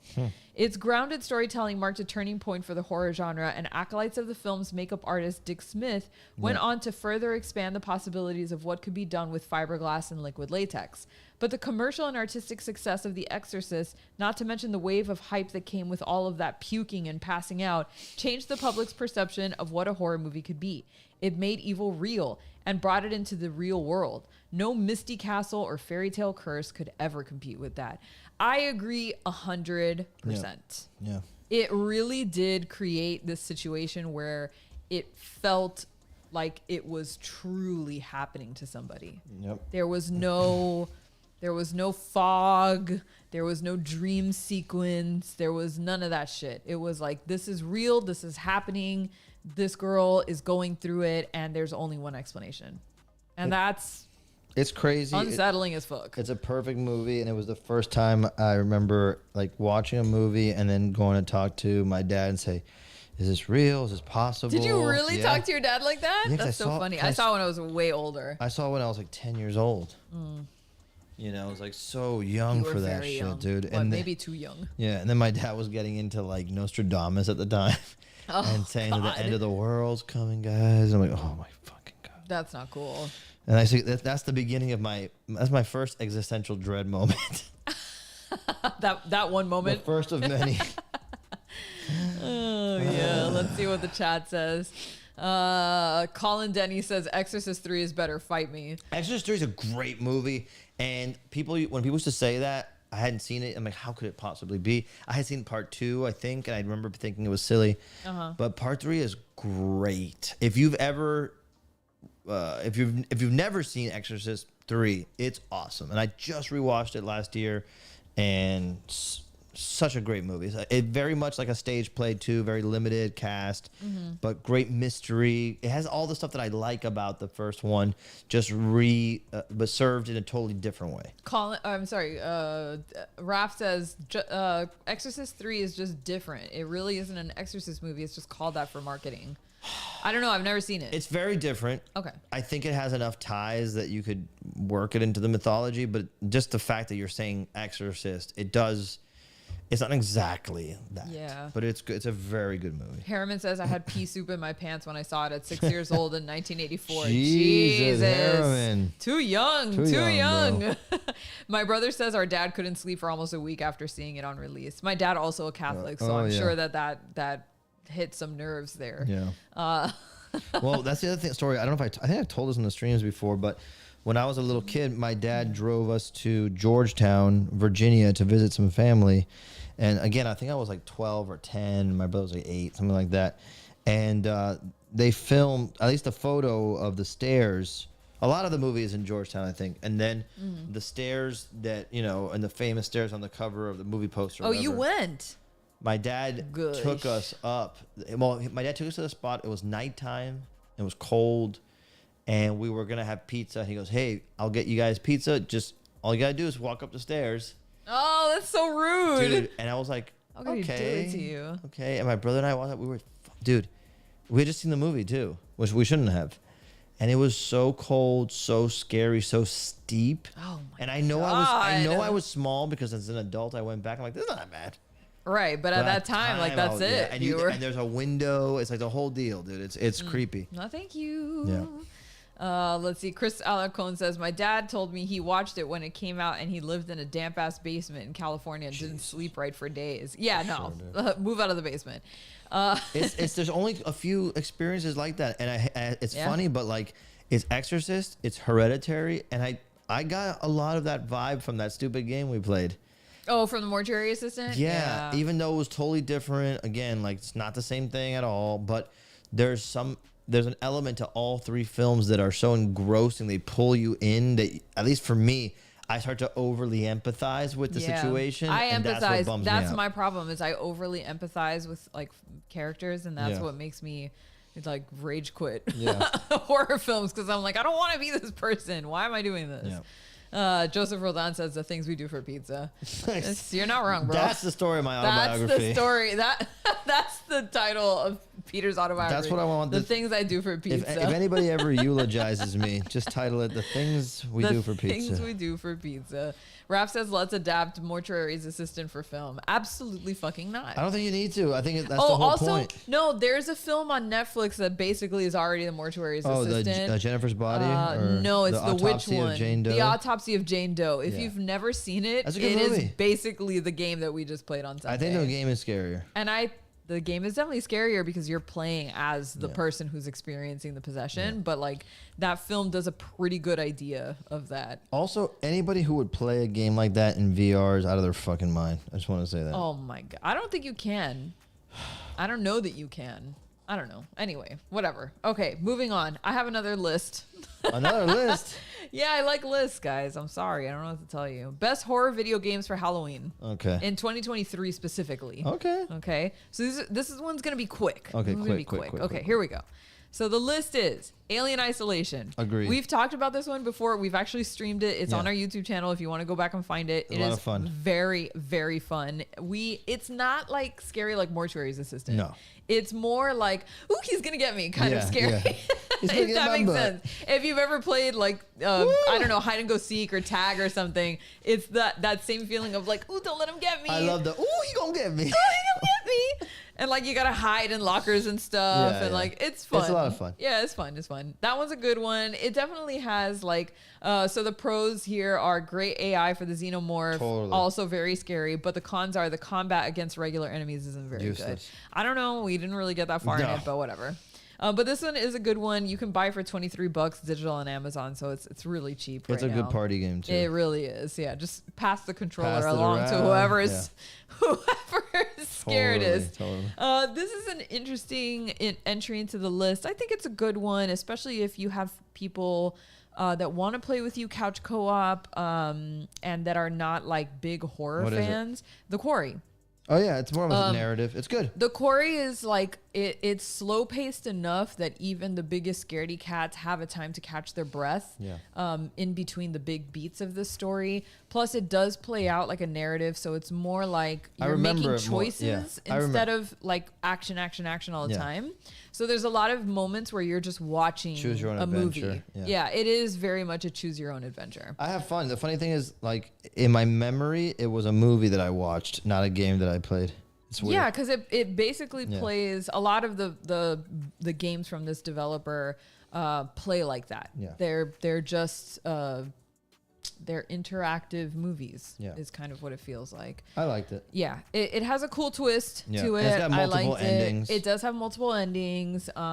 What the famous thing about this series of games is that people are gonna die. Like that's the whole point. They're like almost like camp slashers, a lot of them, and based on the decisions that you make throughout the narrative, certain characters will die and certain will survive. And every time you play, you can make different decisions to like kind of change that. Which is cool. That is cool. Yeah.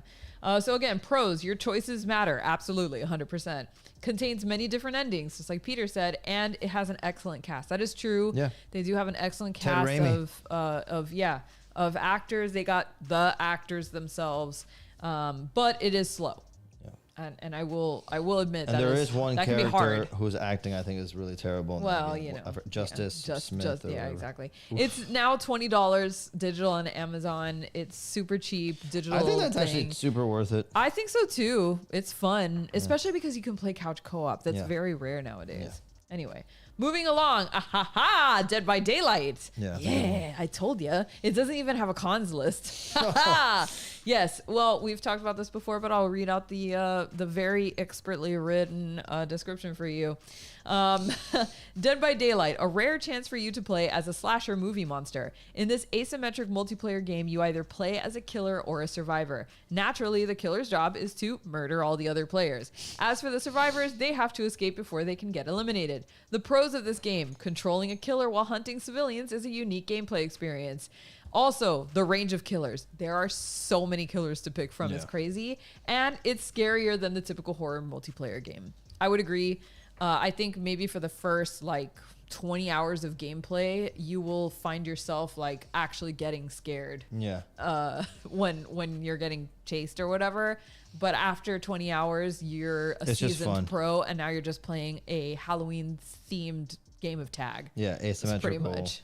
Yeah, exactly. It's one of the. It's easily one of my favorite all-time video games. Period. Oh, 100%. We play. In fact, we're gonna play it after the stream because they have the Halloween update just dropped today, and we are ready to spend all of our time and money on that. If you want to get a game that that you could potentially play like crazy, the replay value is through the roof.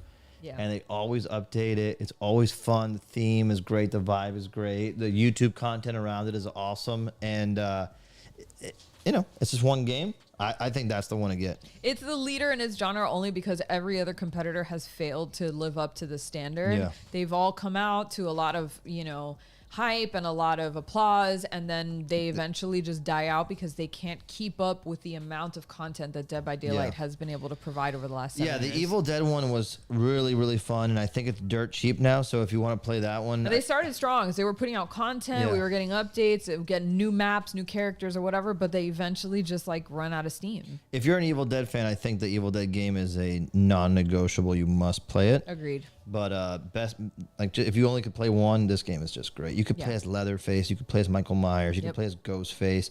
You can Freddy play as Krueger. Pinhead, Freddy. Play as Freddy. The Demogorgon. You can play as Ripley. You can play as a Xenomorph. Yep. And there's a bunch of original characters too that are so much fun. Couldn't recommend it enough.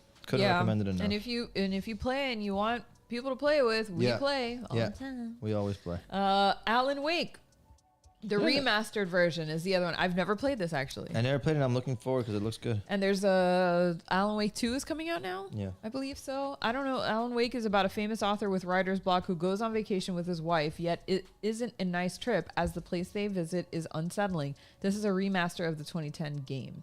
So you play an absolute classic just in time for Alan Wake 2. Okay. Confirmed that the game is directly linked to Remedy's Control. I don't know what that means. Short 10-hour game. Oh. Yeah.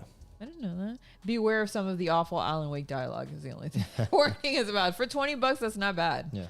Yeah, that's a good one. Resident Evil 4 remake. A 1,000,000% agree that you should play this game. We talked about this, I think, but this was one of my favorite games when it first came out on the GameCube. And when they were remaking it, I played the demo and I'm like, God, it just doesn't feel good. I'm not going to play this. And then we ended up getting it and it was excellent, dude. It was so ridiculously good. Yeah, I don't think I have to sell it to this crowd. We really don't. It's on sale now for $42 on Amazon. Digital. I could not recommend this enough. If you played it on the GameCube, you know it's the struggle, and it's a lot easier to control now using more modern controllers. Yeah. It is fantastic. You know what's crazy too? I forgot how much of the game I forgot. I know replaying it, I was like, all this. I remember I kept saying to you so many times, well, this is probably the end. And it's the end. This is where, but right at the end here, my love. We're like, no, we have another 30 hours of gameplay. Yeah, it was so crazy. It was a lot of fun. Raph says RE4 played it on the Wii with that gun controller. Oh gosh. I didn't. Still counts. I didn't play it with that anyway. But yeah, very cool. Dead Space 2023 remake. I did not like that one. Yeah, you had a bad time with that one. I just didn't. I thought it was really clunky. Like it wasn't about the game story or anything like that, and the graphics. It was all good, but the controls felt so clunky to me. I couldn't get through it. Yeah.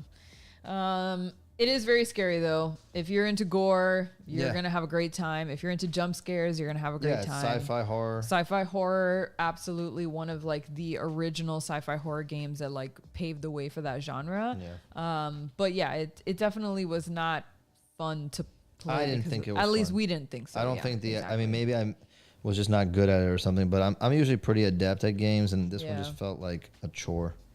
Five Nights at Freddy's Security Breach. Technically just one night at Freddy's, but it's a good one. I played this game when it first came out, like a mobile game, because all my students were obsessed with it. I immediately thought it was for kids, which is fine. Yeah. But I'm not. I'm kind of confused as it was definitely targeted towards a younger audience. And that's I think because it's like jump scare central. Totally, and that's totally cool. I just can't tell with the marketing right now if they're basically saying, "Hey, no, this one's actually for adults," or "This is actually for more." I don't know. Like I'm genuinely unsure about what they're trying to do here, and I'm down to play. Like I love the theme. I do. I can't wait to watch the film. Yeah, I'm looking forward to the movie. It's coming out on Halloween, which is great because it's a Tuesday, so we'll be here. Yeah. Just like getting ready for life. Yeah, and just turn down for what? No, I was gonna say tearing down our decorations by the No, oh yeah, by then. Down. Turn down for what? The next one on the list. Shohei Imamura says, "Are you guys gonna be at Spooky? I'm guessing Spooky Empire. Spooky Empire. No, we're man. not this year. No.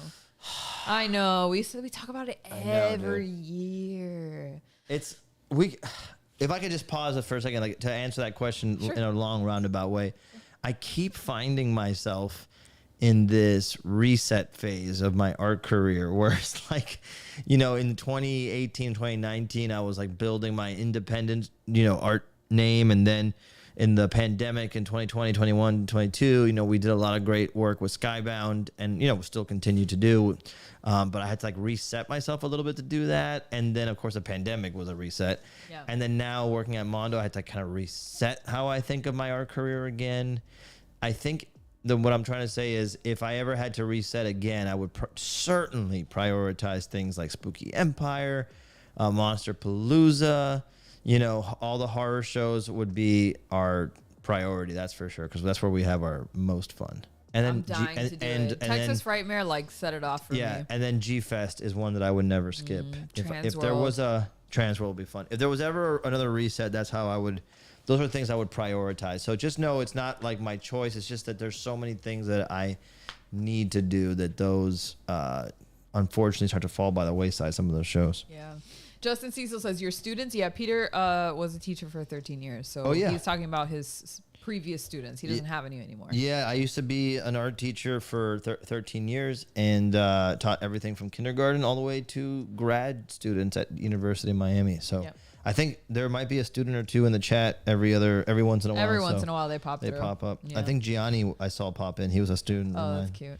Okay, next on the list, Little Nightmares, the complete edition. You love it. I loved this game. I didn't play it, although I tried it a little bit. Man, it's kind of a side scroller. Kind of. It's an interesting one. I definitely think that if you've never played these types of games, I would lump this in with Limbo and Inside. So if you know what I'm talking about, they're the same vibe. But this one is a lot more graphically interesting, and you play this tiny person, I guess it's a child who gets trapped up and in this weird surreal world of huge adults that are all trying to eat you, and you have to escape, and there's this whole lore.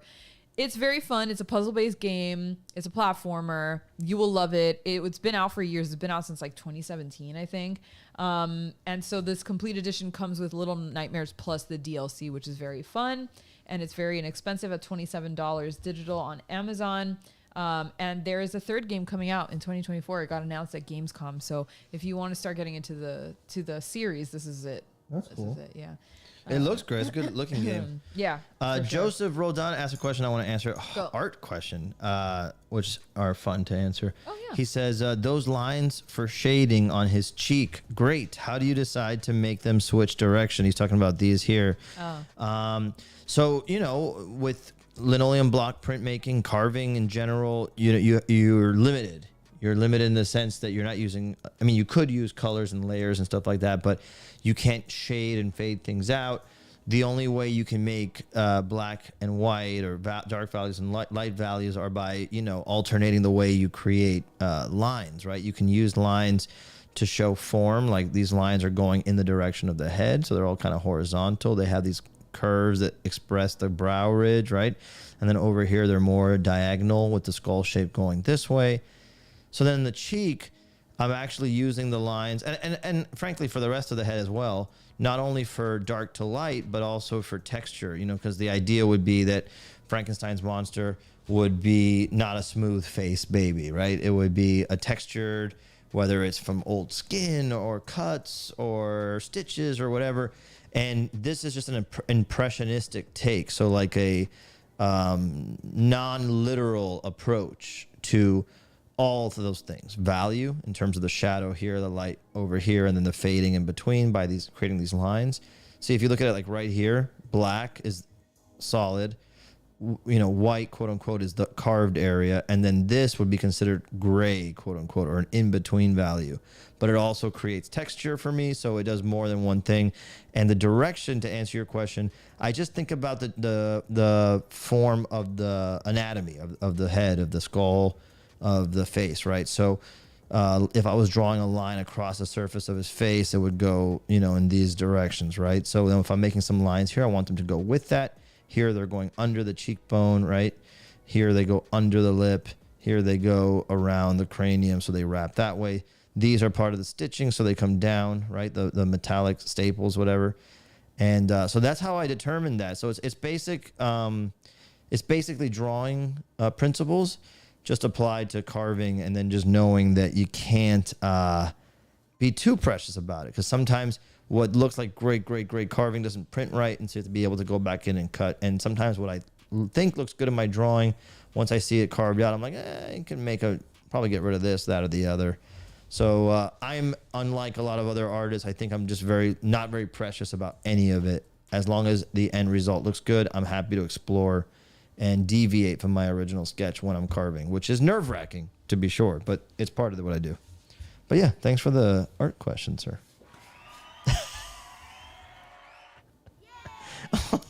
You did it. Art. Rich says, check out the brain on Peter. Art, man. Greg says, once a teacher, always a teacher. Melanie says, if you ever wanted to do a print design Patreon, that would be awesome. What do you mean? Oh, yeah. Tell me what does that mean? What you want to, what we would do. We could definitely do that on a Patreon. What does that mean? I don't know. Print design Patreon? I don't know. I don't know. Tell me what that is. Yeah. Justin Cecil says, nice. I teach print myself at the university level. Oh, sweet. Values and cross contours. Yeah, exactly that. Yeah, exactly. Okay, moving along since you're finishing. Next game. I love this one. Luigi's Mansion 2. Oh, yeah. Didn't you pretty close to beating it? Yeah, right? I'm pretty sure I beat it. But this one's fantastic. Yeah. If you need just like a cute spooky vibe. Yeah, which is important sometimes. It is that you need some brain bleach, but you want to stay in the That's vibe, it. and you can't just do like gore and horror and the worst of it. Luigi's Mansion is such a cleansing, a palate cleanser, if you will. He's so adorable, and his little vacuum cleaner, and he has a little ghost guy that follows him and helps him out. It's very wholesome, spooky fun. It's funny because after watching the Super Mario movie, one of my thoughts that was left with was that I would just watch a series of Luigi's Mansion movies. Yeah. Same. Like the way they do Scooby-Doo, Right. movies. Right, exactly. Yeah, this is a really good one. It is still extremely expensive, even though it came out a while ago. But $53, not too bad. Nintendo games do not depreciate that. No, at all. they take truly it from do two not. former GameStop employees. Yeah, they hold almost their never value. do. So anyway, if you want to see that list again for later, it is from thegamer.com, and just type in best horror videos and you'll get that list. I think it's a good one of video games, in case you're a gamer like us. I'm going to, before we print it, I'm just going to go over the carving with the Sharpie here, because it kind of just evens out all the carving marks, and I can really kind of see what it's going to look like as a print. Okay.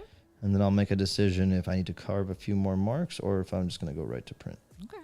That's how we do it. Do we have time for any more articles? Yeah, I want to cover Godzilla Day news. Oh, okay, got it. That's Let me pretty just pull it important. up. Hold on. Yeah. Hold on one second. And Rich Bleachers called us out in the beginning for not addressing this off the start, but Okay, well, I've got the article pulled up. So while you continue filling in those Sharpie lines, here you go. Godzilla and Day, this November is my favorite 3rd. type of news. You know why? Why? Because it's news about me.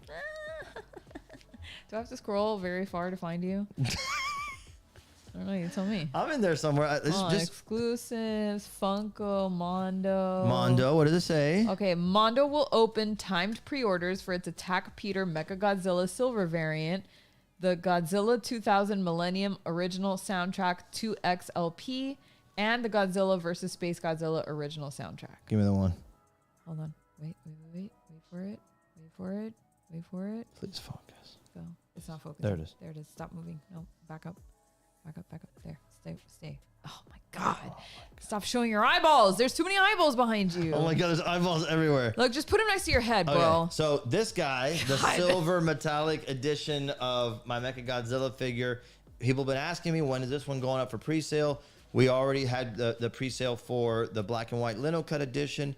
A lot of people hit me up and say, I love that one. I'm going to get it, but I also want the silver one. Or I love that one, but I'm going to hold off for the silver one.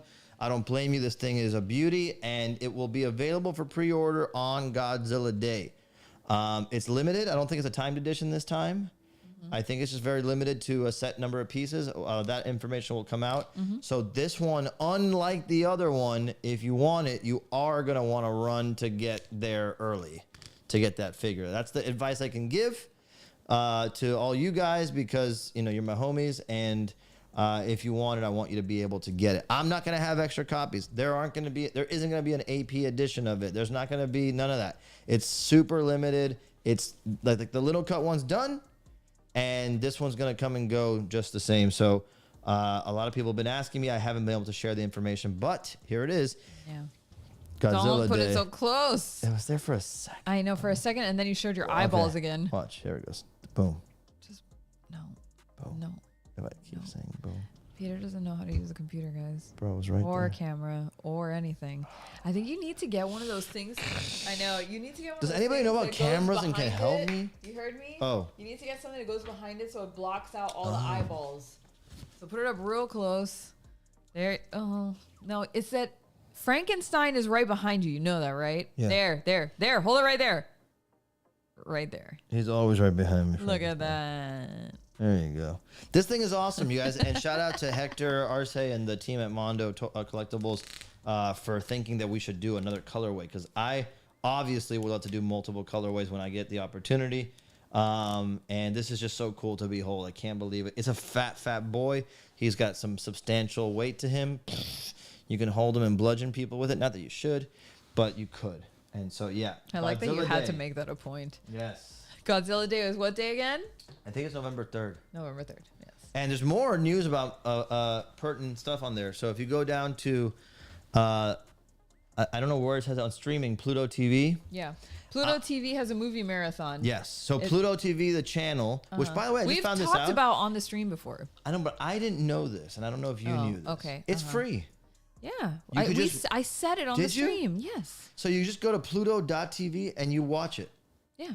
And so there's obviously, we've talked about the Godzilla channel, but on Godzilla Day, they're doing a marathon with every movie, and they're partnering with different people to do watch-alongs. And they asked Hector and I to host a watch-along, and I'm pretty sure we're gonna do Godzilla versus Mechagodzilla. Yeah. On Friday. There'll be more. I don't know if they say the time there yet, but the information will come out, and it'll just be a second screen thing. I think we're gonna do it on Instagram, and try to bring in some of our friends to talk about. Yeah. It doesn't say here. Yeah, it'll be crazy. It'll be a double screen experience. I think it's gonna be kind of crazy because like having Instagram open and watching the movie if you want to get that screen experience. But we're gonna do it on Godzilla Day. They asked us to do it, and we're more than happy to oblige. So big thank you and shout out to Toho as always for thinking of us, and Pluto TV. They want us to do it, so we're gonna do it. Yay, Fun. Pluto TV. Wait. Yeah. Yes. Okay. All right, you ready to print that bad boy? Pretty much. I think so. What do you guys think? I don't know. You tell Can me. you see it? I don't know. I think it looks good. I'm just finishing this little ink up here. I think it looks good. Okay. Let me see. In the Give him meantime, the one. yeah, In the yeah, you give him the meantime, one. Look at that. That looks good, actually. That looks awesome. Yeah, I think it's ready to go. Yeah, it looks great. Yeah.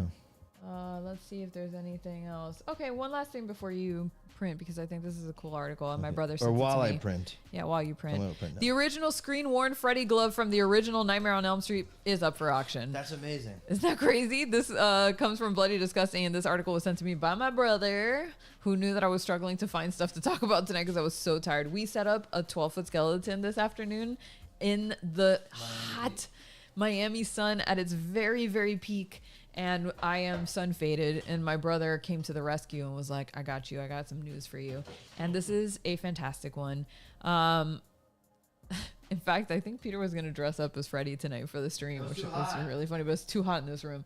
The original Freddy Krueger glove armor seen in Wes Craven's horror classic A Nightmare on Elm Street has been located and put up for auction by Prop Store this week. The prop has been screen matched, meaning Prop Store was able to verify that it's very same metal glove armor and razor blade fingers worn by Robert Englund in the original Nightmare on Elm Street. What do they mean by glove armor, you might be wondering? Prop Store notes replica rings have been lightly tacked into the finger interiors to allow the metalwork to be displayed on a replica leather worked glove, as the original leather glove is no longer present. So it's really just like The metal. it's this shell thing that you see here on the outside that's for sale. I got a Freddy glove right here. I know, you should show it. I'm gonna show it. Let me just do this real quick. The current absentee bid for this incredible piece of horror history is already over $100,000, with bidding scheduled to end on this particular lot on Thursday, November 9th. So, you know, if you're working with a lot of dough and you're up for an original Freddy glove, you know. I hope the Nightmare on Elm Street franchise makes a big comeback, dude. What do you think it's gonna finally sell for? Because I'm saying 500,000. No. Do you think that's too much? What's that? What'd you say is that right now?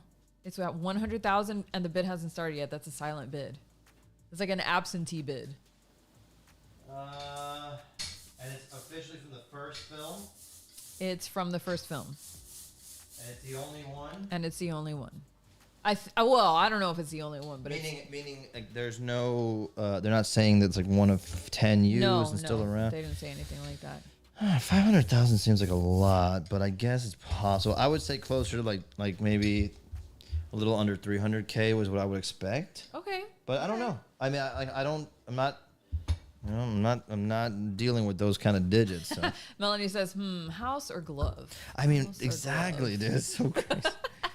Sea so Monster crazy. says 1.2 mil. I don't know. Yeah, I don't it know could that be. it could fetch that much. No, I do think it could, because what you could do is say that, like, now you have this piece in your collection, you can charge admission price to like Monster Museum. Like, Oh, I see could what see you're a museum, bidding on it, for example, or Yeah, that's fair. like one of these like LA like wax museum or a horror special effects museum. It could pay itself off. What if we just crowdsource all of our funds together from everyone in the chat, and we still get all the just house. make one bid? Oh my God. We still get one house. No, I still think we would all be better suited buying almost anything else. It's Literally cool, anything but else. like, It is cool. You know what else is weird too? And It does deserve to be in a museum, though, Sure. or like an archive or something. yeah, I hope it doesn't go to a private collector. I hope it goes to someone who will loan it, or Yeah. at least. But Millie says 666K. Let's go. I know they should stop it right there. They really should. But the funny thing is, like, today you can get what? Look, Vintage Shark says harpoon gun from Jaws went for 85K. That's very low. The harpoon gun. Yeah, but that's not the thing of the movie. I mean, that's true. That is like a kind of a what is it? It's like a little detail, but it's not. It's an important piece of the Yeah. film, but it's not like saying like the glove is practically the star, man. Like, Right, yeah. Like Robert Englund, Freddy, and his glove. Like that's the shit right there. Right.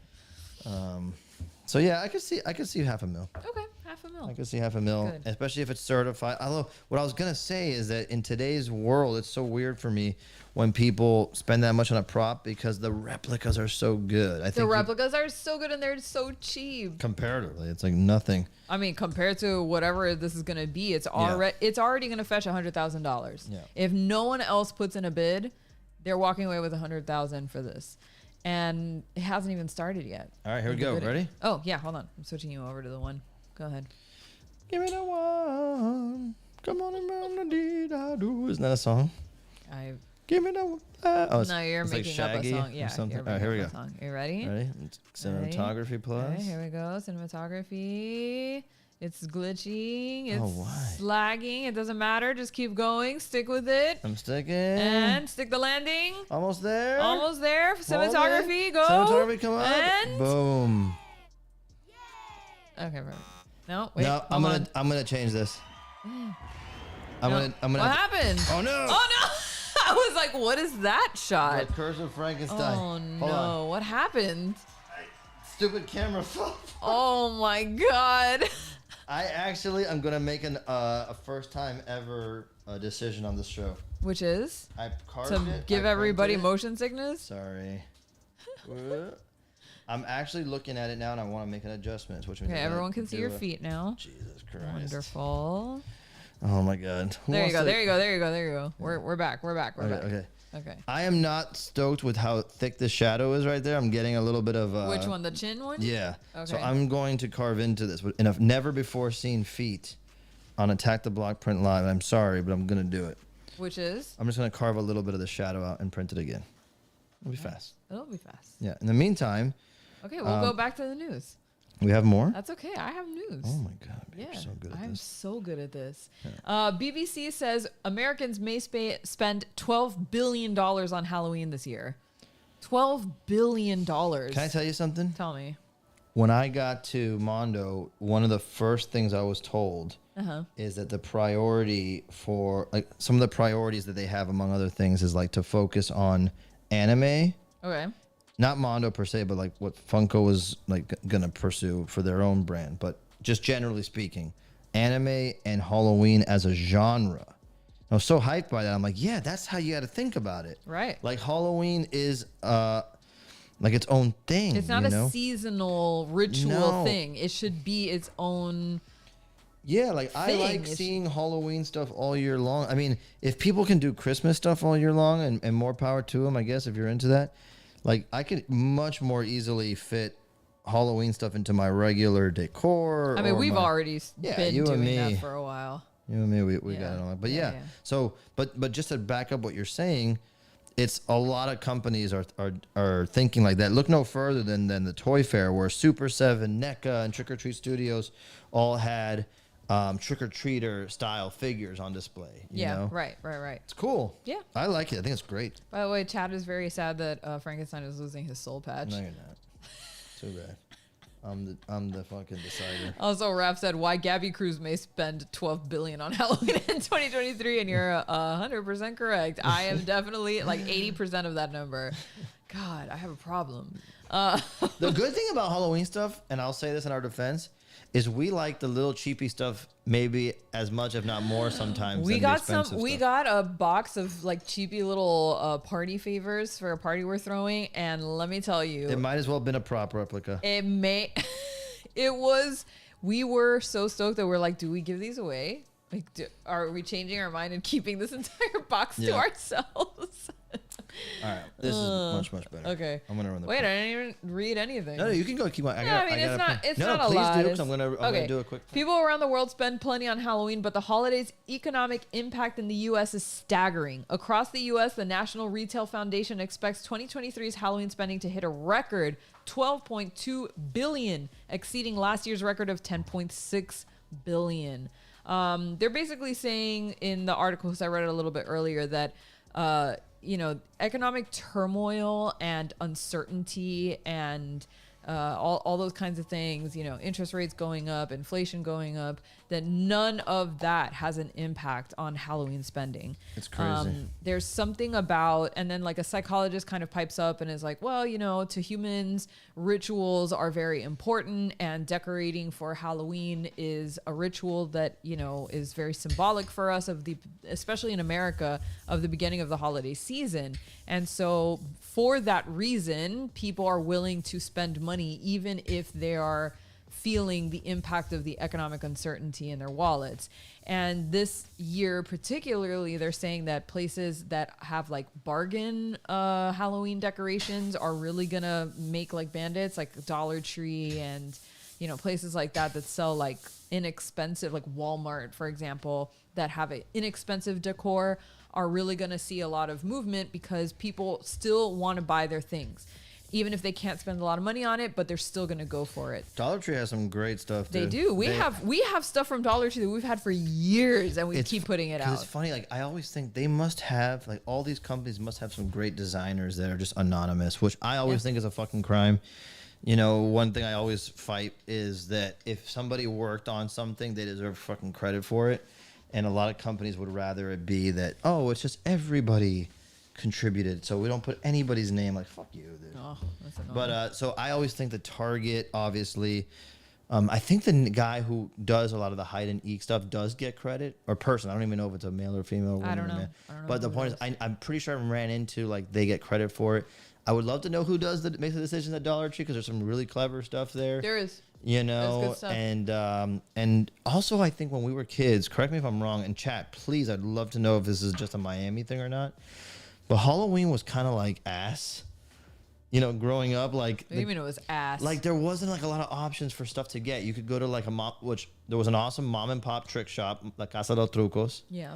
There was, you know, I remember there was always stuff at like Party City. Party City had a there few was, things, but it wasn't yeah. like now, dude. Come on, it No, wasn't now, like it is now. but like they said in the article, it's been growing every year, and Yeah. and since 2019, it's like exploded, and Yeah. that even during the hardest years of the pandemic, that spending was like through the roof for Halloween. Miami got so lame for Halloween for years that we started throwing our own party. That's a hell of a lot of work. Yeah. But we just felt like, man, if we don't do this, we're gonna never enjoy no Halloween. one is gonna do it. No one enjoys it. And now I feel like everybody's got a Halloween party this year. Everybody's got Halloween plans when everybody was going to sleep at Halloween. Yeah. If my memory serves. Yeah. So I'm glad. I think it's awesome.